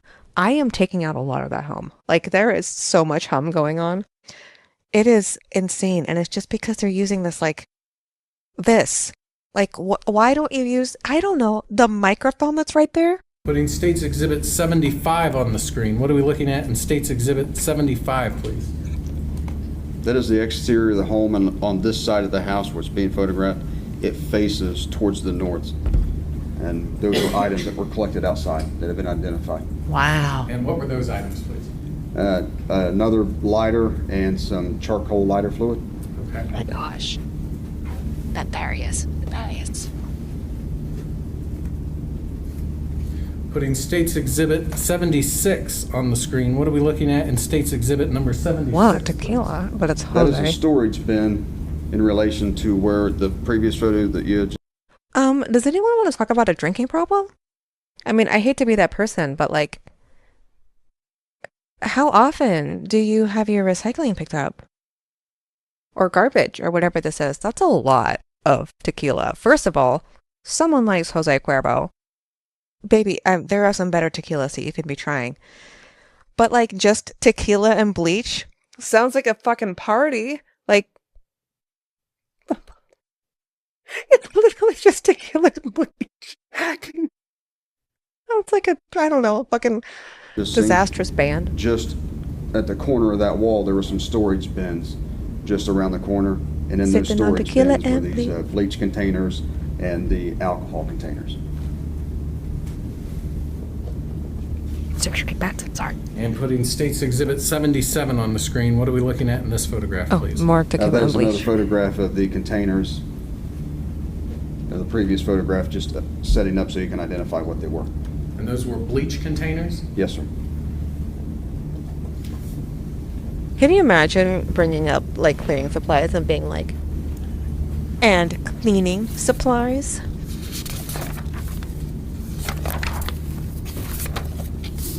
You obviously were using that in your toilet, right? I don't have any further questions. Thank you, sir. Inquire? We have a couple minutes, Judge. Sure.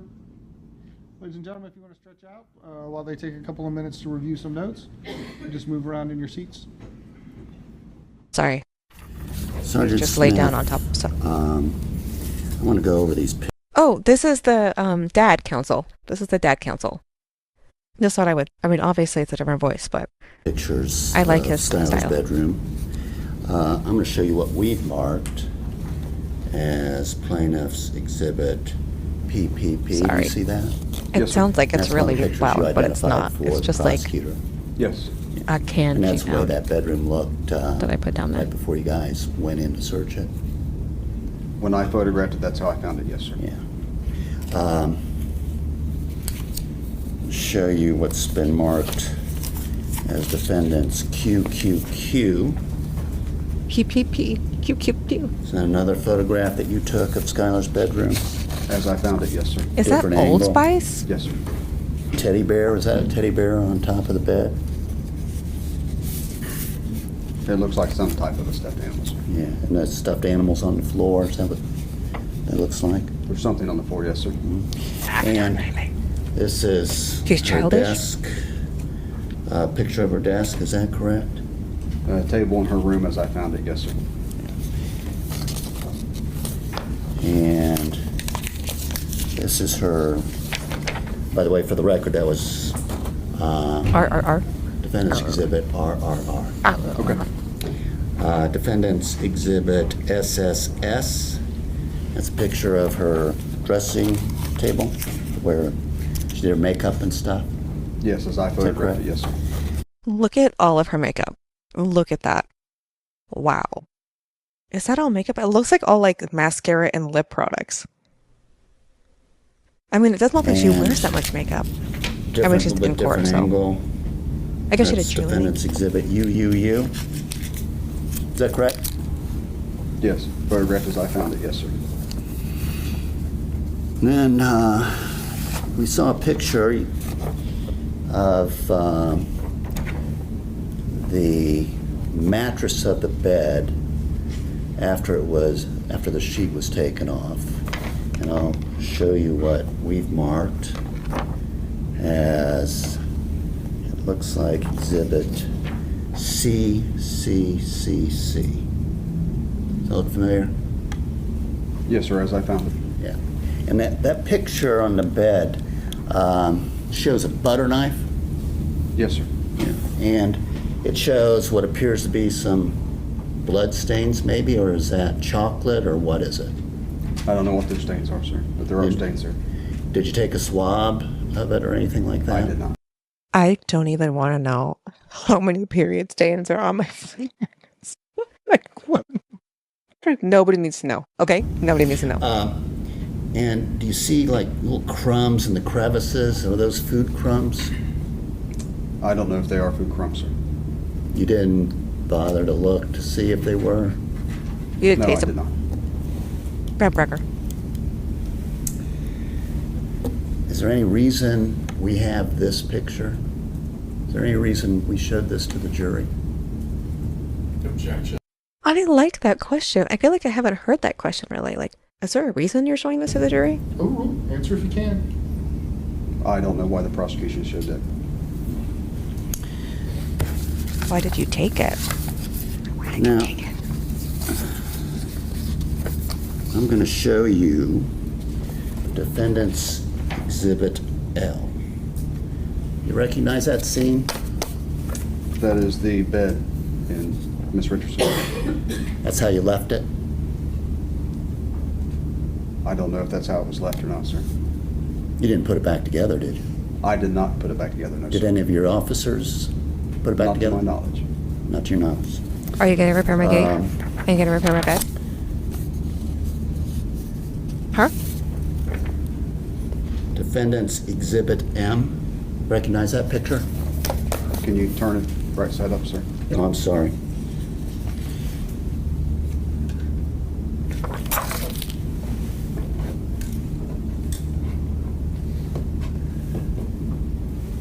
Can we see that pretty well? Yes. That is some of the contents in Miss Richardson's room. This is after. This is so interesting because they're just showing the destruction. Like, this is really just prejudicial, I think, against the puppy. Like, it's just like, look at what they Your did. search. Yes, sir. You I'm would okay put with that it. back? Not to my knowledge.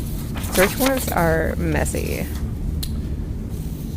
Show you Defendant's Exhibit N. N as in Nancy. Recognize that picture? Yes, that is Miss Richardson's room. Anybody put any of that stuff back? Not to my knowledge, sir. Nope. They never do. I'll show you Defendant's Exhibit O. Oh my goodness. These are good. Yes, that is Miss Richardson's bedroom.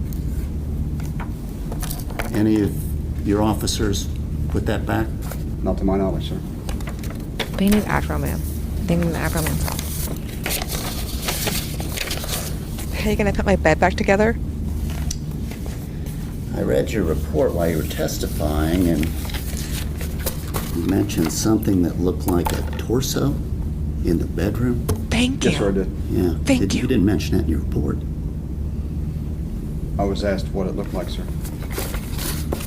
Well, you also, I thought you said that you took a picture and you concentrated on that because you thought it looked like a baby's torso. Didn't I hear that correctly? No, they asked what I thought it was, and I explained what I thought it was. And then, This search is 2.5 months after Skylar delivered a stillborn, right? Objection.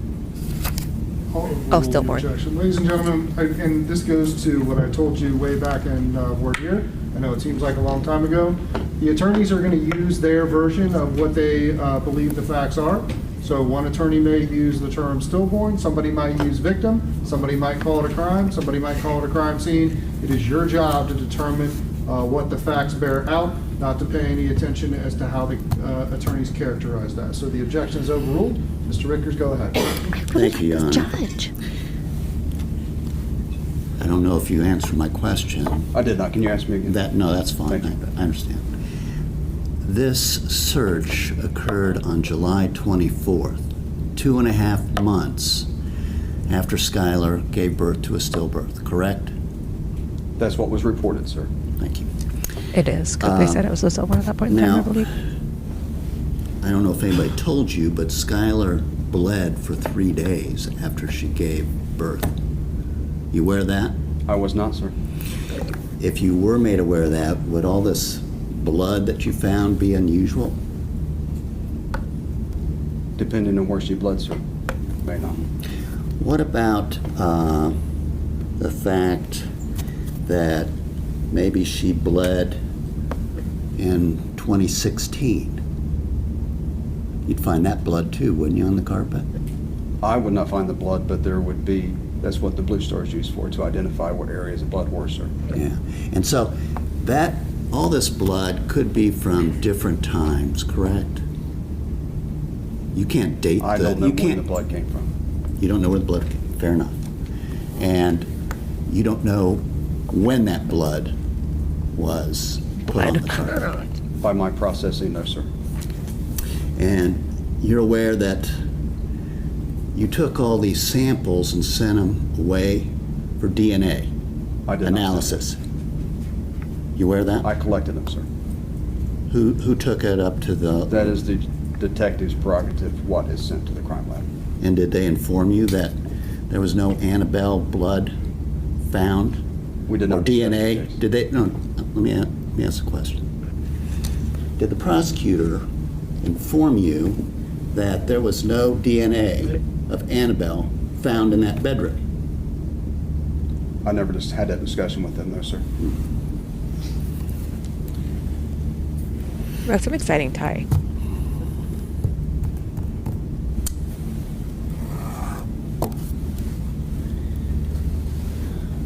Did not tell them. Cross them out.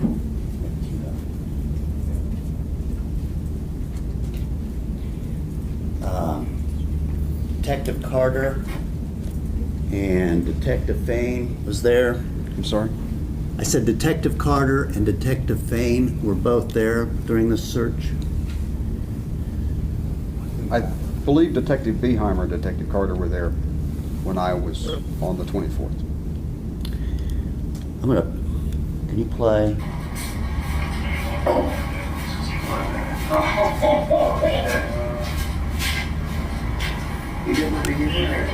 Hang on. I'm sorry, John. Can I go laughing? It's a soundtrack from one of your recorders of, I'm not saying it's you, Okay. but some of your men looking at the blood in the bathroom. And that was John Fain that was referred to. Is there something funny about looking for blood in the bathroom? Do you want me to make an assumption as to what the sounds were on that? Is that what you want me You to can answer make you, the sir? assumption if you want. That's not what he yeah. asked you. It sounds like someone was reacting to the reaction of the blue star when it reacted to the blood in the area, identifying that there was blood in that area. That's what I heard. So you didn't hear anybody laughing? No, I heard excitement that there was evidence found by the And blue star. Was that it? Do you now remember John Fain being there? I do not recall John Fain. I recall Sergeant Houndshell assisting me with the blue star.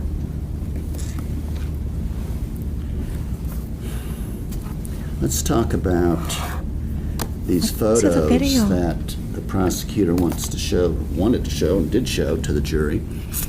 The photograph of the lighter fluid. Okay. That photograph was the lighter fluid by the fire pit, Yes, sir, it was. close to the fire pit. And I think, was there anything else in that photo? I can't remember. Yes, there was a lighter also on those bricks. Oh my God, a lighter fluid. That's from fire pit. Unusual to find a lighter and lighter fluid next to a fire pit that's obviously been used. Not to my knowledge, sir. Was there anything unusual about that actual can of lighter fluid? Not to my knowledge, sir. How about the lighter? Was there anything unusual about that? The reason, do you want to know the reason? No, I don't why want the they were reason. I want to know if there was anything unusual about that lighter. collected? No, sir, not to my knowledge.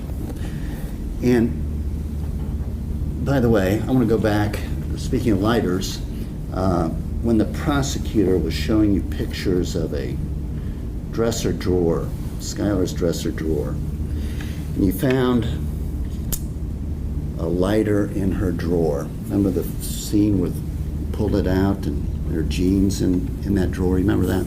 I do remember that drawer, yes, sir. Did you happen to take pictures of all the candles that are in her closet? No, sir, I did not. You didn't think that was kind of important, or that was relevant to the lighter that you found in her drawer? May I express to you the relevance of why I took this photograph? No, I'm none of your... just yeah, Okay. yeah, In my report, you said you read it, sir. I did. Detective Carter and Beheimer searched that room. They identified items of interest they wanted photographed and collected. That's why they were photographed and collected. They didn't Thank identify you the for candles. that clarification. So It wasn't me. Carter I didn't was just show calling you orders. any of the candles in the closet, did she? She didn't ask you to take pictures of those, did she? No, sir. Thank you.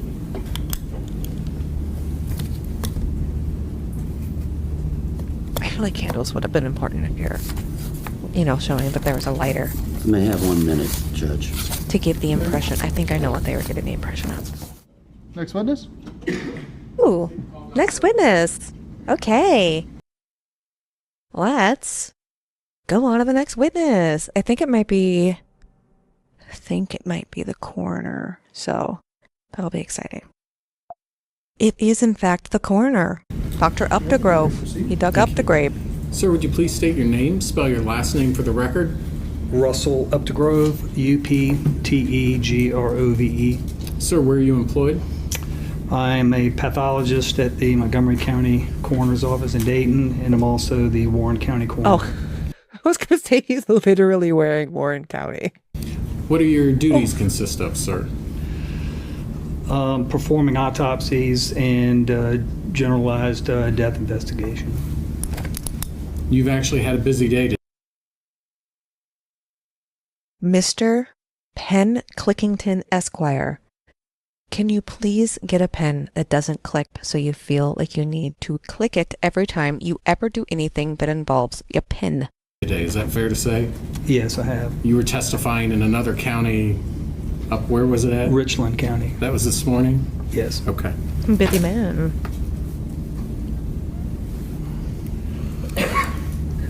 I want to direct your attention to July the 14th of 2017, where you contacted about responding to 104 Eagle Ridge Drive in Carlisle, Warren County, Ohio. Yes, I was. How many times did I contacted you, sir? Say her address. Chief Investigator Doyle Burke with the Warren County Coroner's Office. What information were you provided at that time?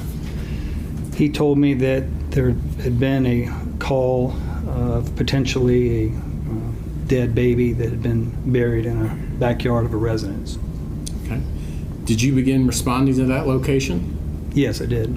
Can you describe the scene when you got there? What was going on? There was yellow police scene tape surrounding the yard. There were multiple Warren County Sheriff deputies' vehicles present, numerous police officers, sheriff deputies present, and Investigator Burke had already been present at the scene when he called me. Okay. And what specifically was going on at the burial scene when you got there? Well, towards the rear part of the yard, adjacent to where there's a tree line and some other greenery, the sheriff deputies, evidence crew, they had already started to excavate the site. And what had happened was they had found a few small bones, and then when a few of the bones of the skull were subsequently recovered from the site, that was when Investigator Burke called me to let me know that indeed they had found remains and that they appeared to be human remains. Itty big bones. Are you aware, did they suspend their search at that time and wait for you to arrive? Yes. And so when you got there, some bones had already been recovered and the skull bones had already been recovered.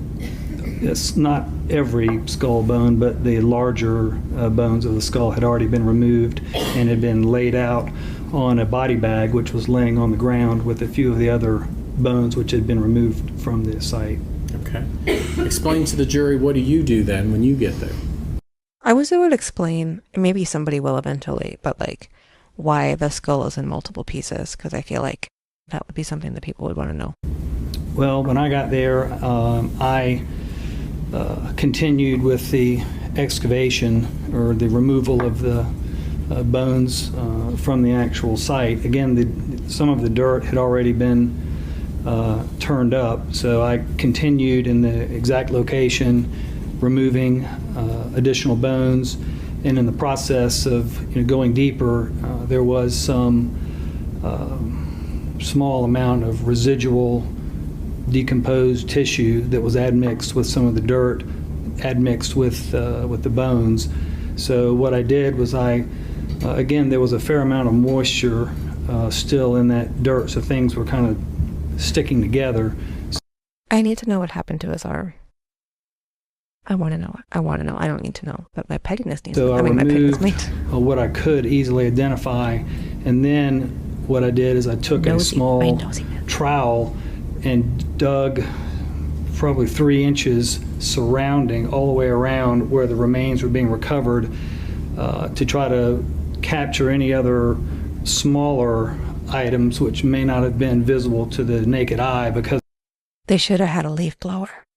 They probably should have used a leaf blower. of the consistency of the dirt. So the bones were placed in a bag, and then this other material, which was mostly encompassing dirt and some other smaller items, was placed in a separate container.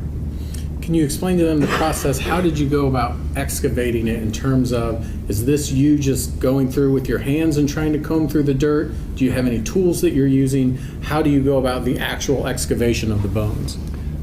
Well, like I said, I can't comment on how the bones were removed before I got there because Sure. I wasn't there. But once I got there, everything that was removed, basically I was just using, I had gloves on, but I was just using my fingers and just feeling through the dirt and removing the individual bones. But like I said, some of the bones are very, very, very small. And of course, the inside the dirt is admixed. There's some little rocks and other things. So once I removed everything that I could physically feel that looked or felt like a bone, then I dug several inches around the site and just lifted all that other dirt and put in a separate container so the pathologist who would be doing the exam the following day could go through that material to look for additional bones. In addition to the bones, I believe you also testified that there was like tissue remnants found? Yes. And then what about, did you see any hair?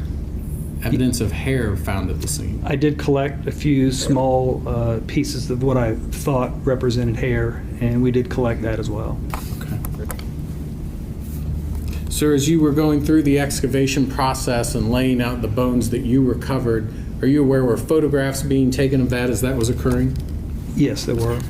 I'm going to show you what's been marked for identification purposes as State's Exhibit 20 through 36. Say bones. I'm sorry, guys. You can take a look at that and tell me whether you recognize, just briefly, if you could just go through those and tell me whether you recognize what you're looking at.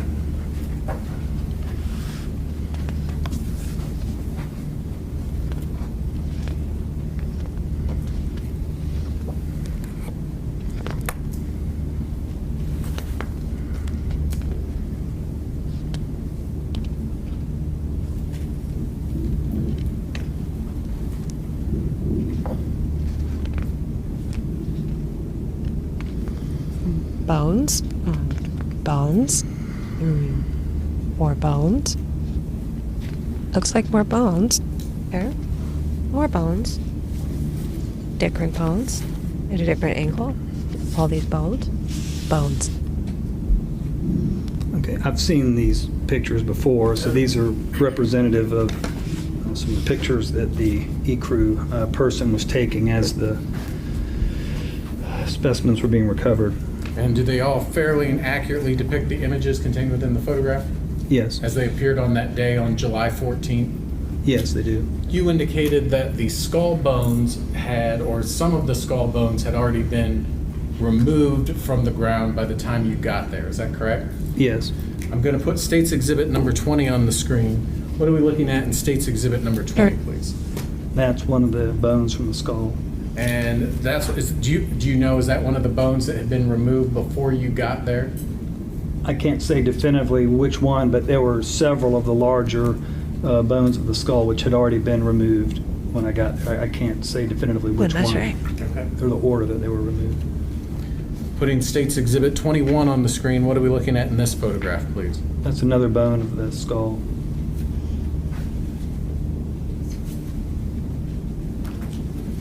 State's Exhibit 22, what are we looking at, please? That's another bone from the skull.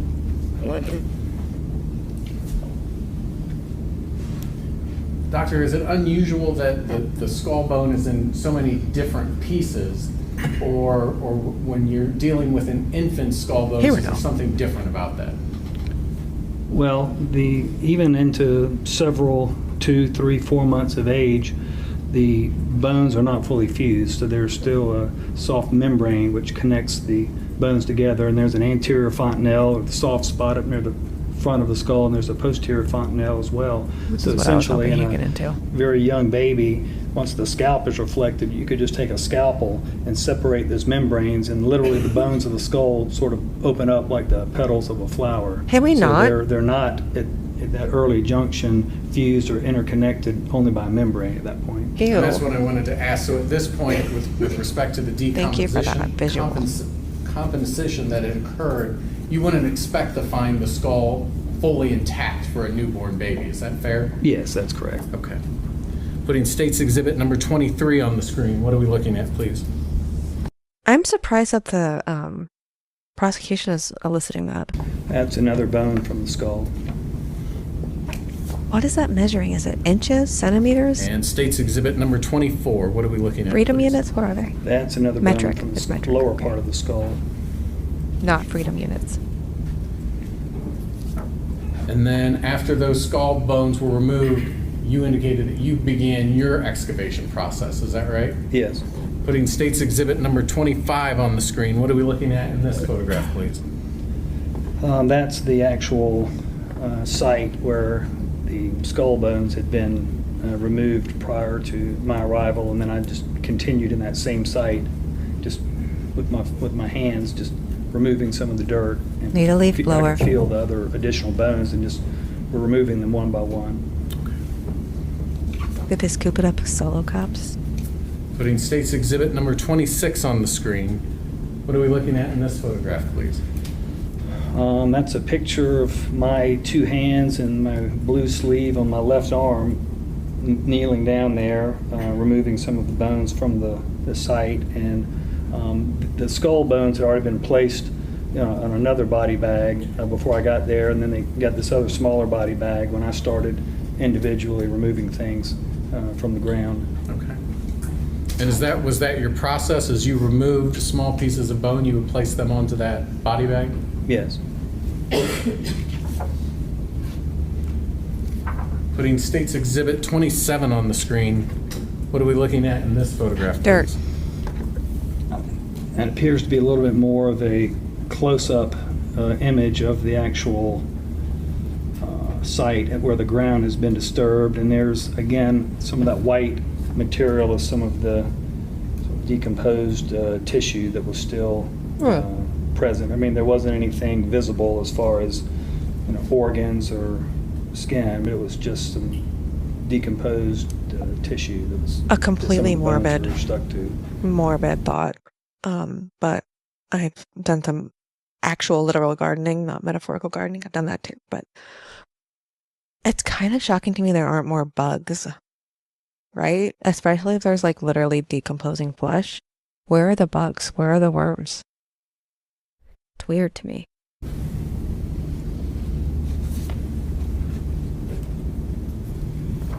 Putting State's Exhibit number 28 Oh my on the God, so screen. What are we copy. looking at in this photograph, please? Bones. Well, that picture has a few more bones than the previous photograph of the.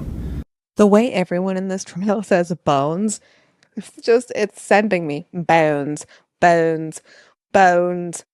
I can't even do it. It just is so weird. It sounds like, I think it's the way my dad says bones too. Bones. These bones, I can't do it. Body bag that I Bones. just kept sequentially just pulling things out of the hole. That's what she said.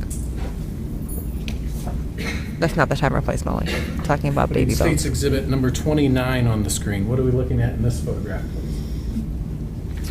Well, in that picture, think I know what it that is. appears that there is some of the decomposed soft tissue, and looks like there's a bone that's sort of in the middle of it, sort of sticking out.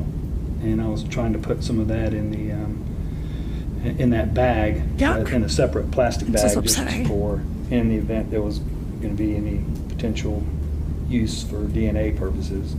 And I think you said previously, but at this point, when you're going through and you're finding these bones, is there any skin? Is there any brain, heart, lungs? Are you able to see any of that stuff as you're excavating the remains? No. I mean, there was hair. Subsequently, there were some very small fingernails that were in that area where I dug around when they went back through and found some very small particulate items, but there were no discernible organs. There was no visible skin, literally. I mean, there was just some very soft, still somewhat moist Oh, he says tissue that moist even. was, non-identifiable as to its origin. The rest of it would have all decomposed? Yes. Feel free to put this at like 2x speed. Putting State's Exhibit number 30 on the screen. What are we looking at in this photograph, please? Well, that's a picture further into the excavation where a larger number of the bones had been laid out there. And again, because of the size of these bones, these were things that were more easily identifiable as far as being able to be So, removed by hand. No. Like I said, a lot of the smaller bones of the hands and the feet were subsequently recovered from the dirt sorry. that was excavated surrounding where these larger bones were found. And I'm not going to ask you to identify, but as you're removing these bones, could you tell what kind of bones they were, whether they were arm, leg, ribs, or for the most part, were you just trying to get the bones and then that process would be gone through in more detail back at the coroner's office? Well, to answer both parts of that, as I'm removing things, yes, I can tell what the rib is, what the clavicle looks like, the humerus, the femur, the tibia, the fibula. I mean, I could identify the bones, but at this juncture, I mean, my primary function was just the recovery, to recover the things and then I did not do any cleaning or removal of any of the dirt or tissue or anything of the bones. That was going to be for the pathologist and or anthropologist to subsequently do their job. Okay. I think I recalled that as compound question. Putting State's Exhibit number 31 on the screen. What are we looking at in this photograph, please?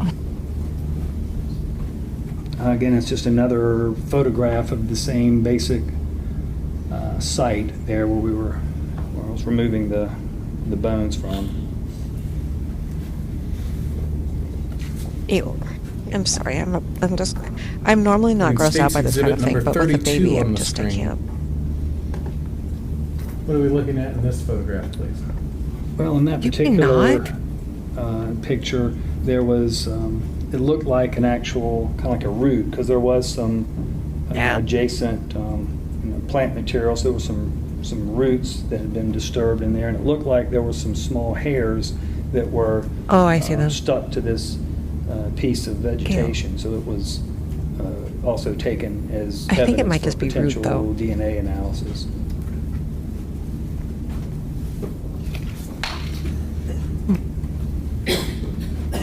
Like Putting literally. States Exhibit I'm 33 fine on with the gross screen. What are stuff, we but looking like at, please? this baby, I don't know. That just looks very similar to the picture from a couple photographs ago. And basically, it's just another photograph showing the sort of the discoloration in the hole where the remains were. The dirt, it just was a different color than the sort of the surrounding dirt that we were going through. Now, granted, it had been turned up at one point, so it wasn't completely compacted. So that's why it wasn't really necessary. I personally think that they're going through all of this because it looks like it's been burned, but it's not. That's dead decomposition. But I think that they're trying to like elicit to the jury that it looks like it's burned. Juncture that I was using any kind of tool to remove things or feel my way through there. Now, I did have to use a trowel when I went around the periphery to try to capture everything that was very small that could be encapsulated on the inside. But that's just another picture showing the discoloration of the soil there.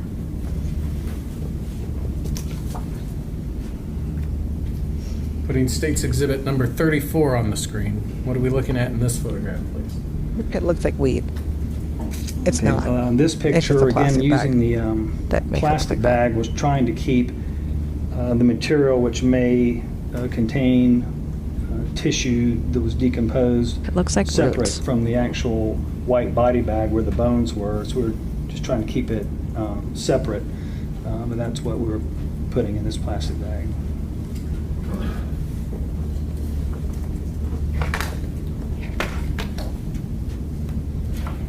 And States Exhibit 35 on the screen. What are we looking at in this photograph, please?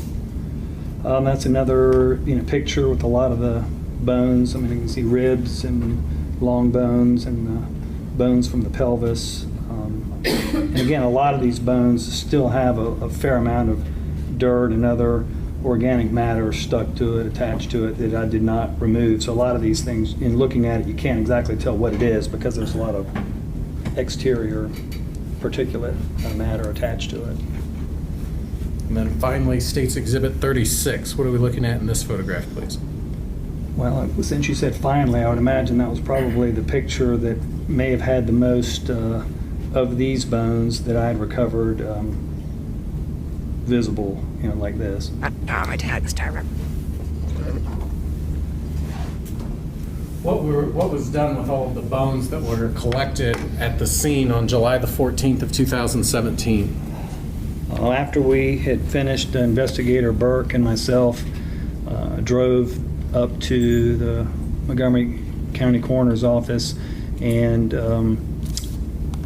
took all the bags of the biologic material that we had recovered, and it was going to be examined the next day by the pathologist that was on call. So basically we transported it up there and it was checked in, and that was pretty much our end of the involvement in it that day. Okay. I want to direct your attention now to July 20th of 2014. Did you respond back to 104 Eagle Ridge Drive? Yes, I did. What was the purpose for responding back on that date, sir? Well, what happened was on that day, Dr. Beth Murray, who's an anthropologist, she had been called by Dr. Brown, who was the pathologist who did the examination on the remains on Saturday, to come at her convenience to do an anthropologic exam to examine the bones and to generate an estimation of the gestational age based on the length of the long bones. So she came up there on Thursday, and I wasn't with her the whole time, but at some point I kind of popped my head in there and just to see what she was doing, and she was examining the remains and articulating the bones into a skeleton. And she told me that there were some of the bones that she felt were very dark, and she was wondering whether or not any of these bones could have been burned. And I told her, I said, well, there was a fire pit in the backyard, but I said we didn't even look in the fire pit. I mean, we just excavated the site where we were shown, where the people before me were shown to respond to. So she said, I'm not this discoloration could be from thermal injury. So with her telling me that, I ended up calling Deputy Fain and told him, said, Dr. Murray has a concern that some of these bones, not many of them, but just a few of the bones, had a very dark color, and she was wondering whether or not this could represent some type of thermal injury.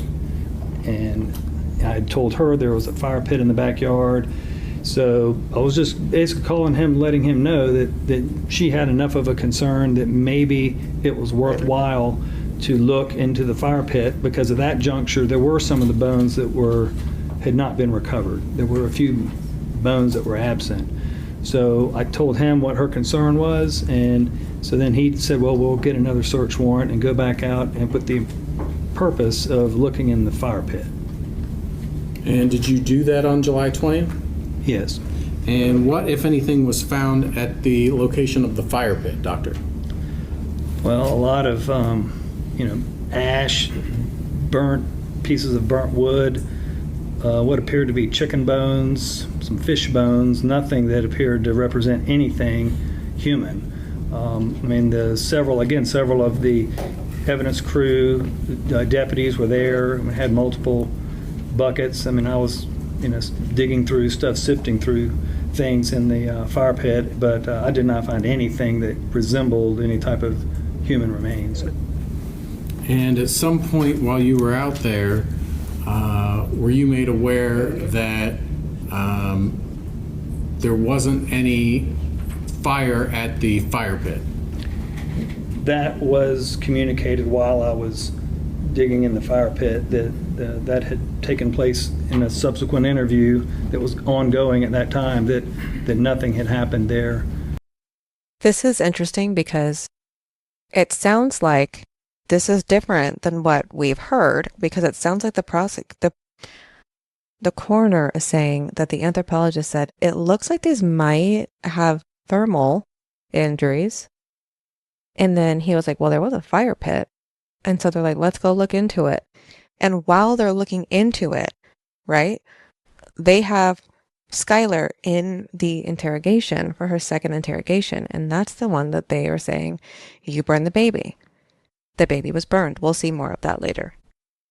But so it feels like maybe they should have waited, right? Maybe they should have waited like a day to see if this was real, because it's not like she said, these bones were burned. Like, she wasn't like Dr. Bones from the show. Like, she wasn't like, these were burned. Look into it. She said, it looks like these are really dark. They might have thermal injury. And because he said, well, there was a fire pit in the backyard, it was decided, well, we should look and see if there's anything in the fire pit because we didn't have all the bones. But before they even see that, they bring her into the interrogation room and tell her that she burned a baby. That's pretty fucked up.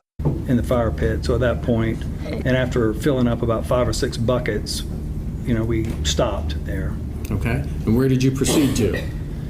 Well, I think at that time, some of the other evidence crew people had already sort of made their way to the backyard. So we went back to the original site, and within a very short period of time, one of the deputies found another long bone. I think it was one of the lower leg bones, and it was just right at the surface of the ground. And there were a couple other very small bones that were subsequently recovered during that day. But again, nothing from the fire pit, just a few additional bones from the original site. Well, if they had just waited a day, then a lot of this shit wouldn't be happening right now. They wouldn't have fucked up so bad. I want to show you what's been marked for identification purposes as State's Exhibit number 47. You can take a look at that and tell me whether you recognize what you're looking at. Yes, there is a bone there on the surface. And is that well, let me put it on the screen.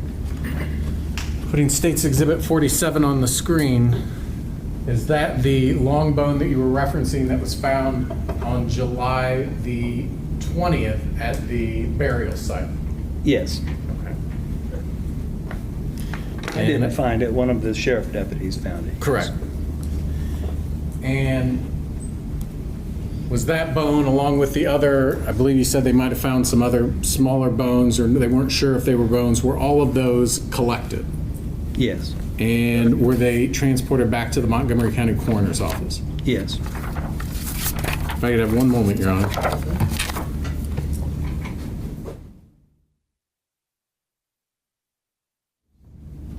Mr. Richards, you may inquire. Cross. Okay. Hello.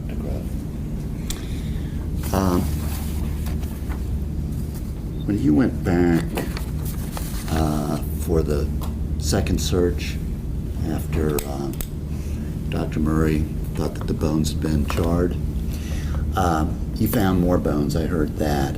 You didn't recover all the bones though, did you?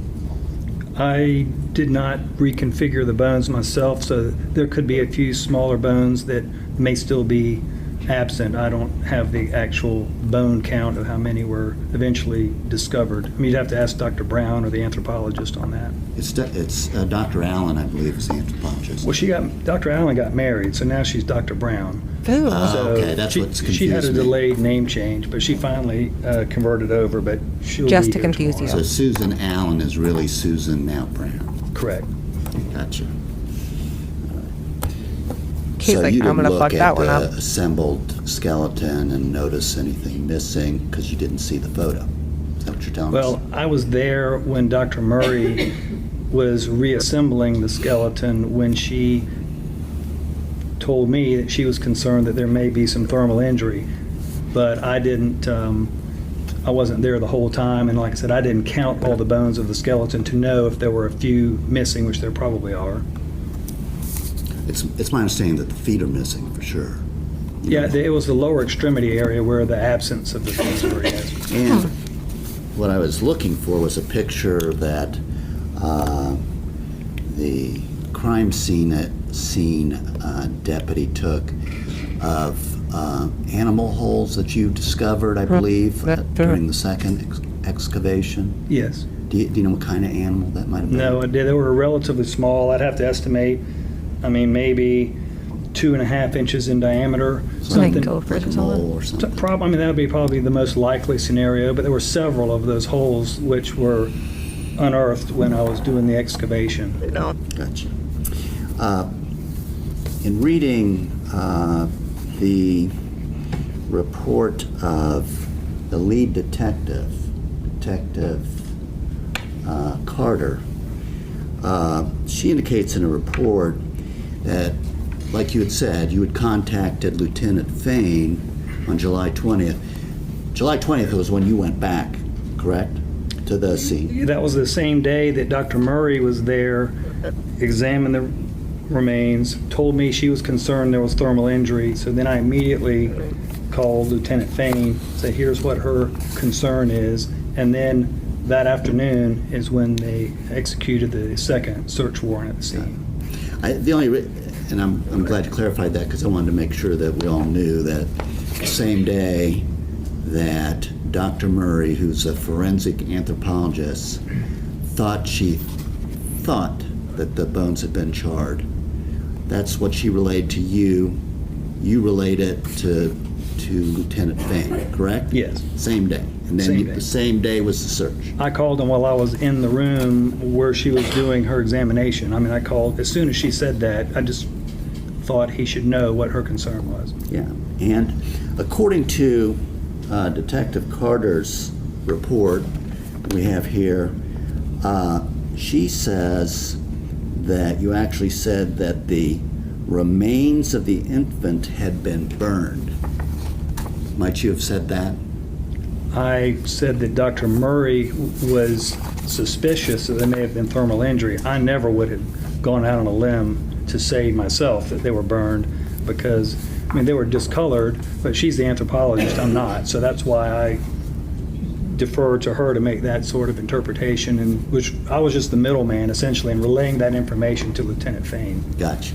So she's wrong in her report saying that you had advised Lieutenant Fain that the remains of the infant had been burned. That's an incorrect statement. Yes, that's Thank you incorrect. very much. I'm not finished, I don't believe yet. It's almost as if it's hearsay. Oh God, this must have been so hard. No further questions. Anything else for this witness? Your Honor. Dr. Thanks. Friedman? Oh, I'll let him go. All right, ladies and gentlemen, I think we are going to go ahead and break for the evening. A couple of things that are the same as they have been and will be, which Okay, we don't need to hear the jury instructions. Okay, so that was the end of day 1. So we got through day 1, part 2. And I did skip a lot of the bone stuff. We had to see some of the bone stuff. But I feel like we didn't need to see it 3 times at all. So thankfully, Dr. Updegrove was able to go through it quickly. And tomorrow, I believe, is going to be maybe it's I don't know. We'll find out. I think it might be the detective, which will be very interesting. And I think his is split and then into different days. And that's when we're going to be seeing the interrogation videos, which are so incredibly interesting. And that's what I really, really, really want everyone to see. And I might kind of do a little, what is the read technique? Information thing so that we can all have a refresher on like what exactly the read technique is, because I think a lot of us think it's one thing and it's actually not. Like for instance, the read technique used with Richard Allen is very different than the read technique that was used with Skylar Richardson, and it's obviously based on who's doing it and who is the person that they're interviewing / interrogating. So that is the end of day 1, part 2. And then tomorrow, probably I will be uploading day 2, possibly part 1, part 2, maybe in one part. I'm not sure. Eventually this week, I'm going to have to work more on my dissertation more. So, but in the meantime, I'll do this at night. So I hope everyone has a nice night or day or morning or whatever time it is. It's like really late for me, but whatever time it is for you, I hope that you are enjoying it, and I will see you next time.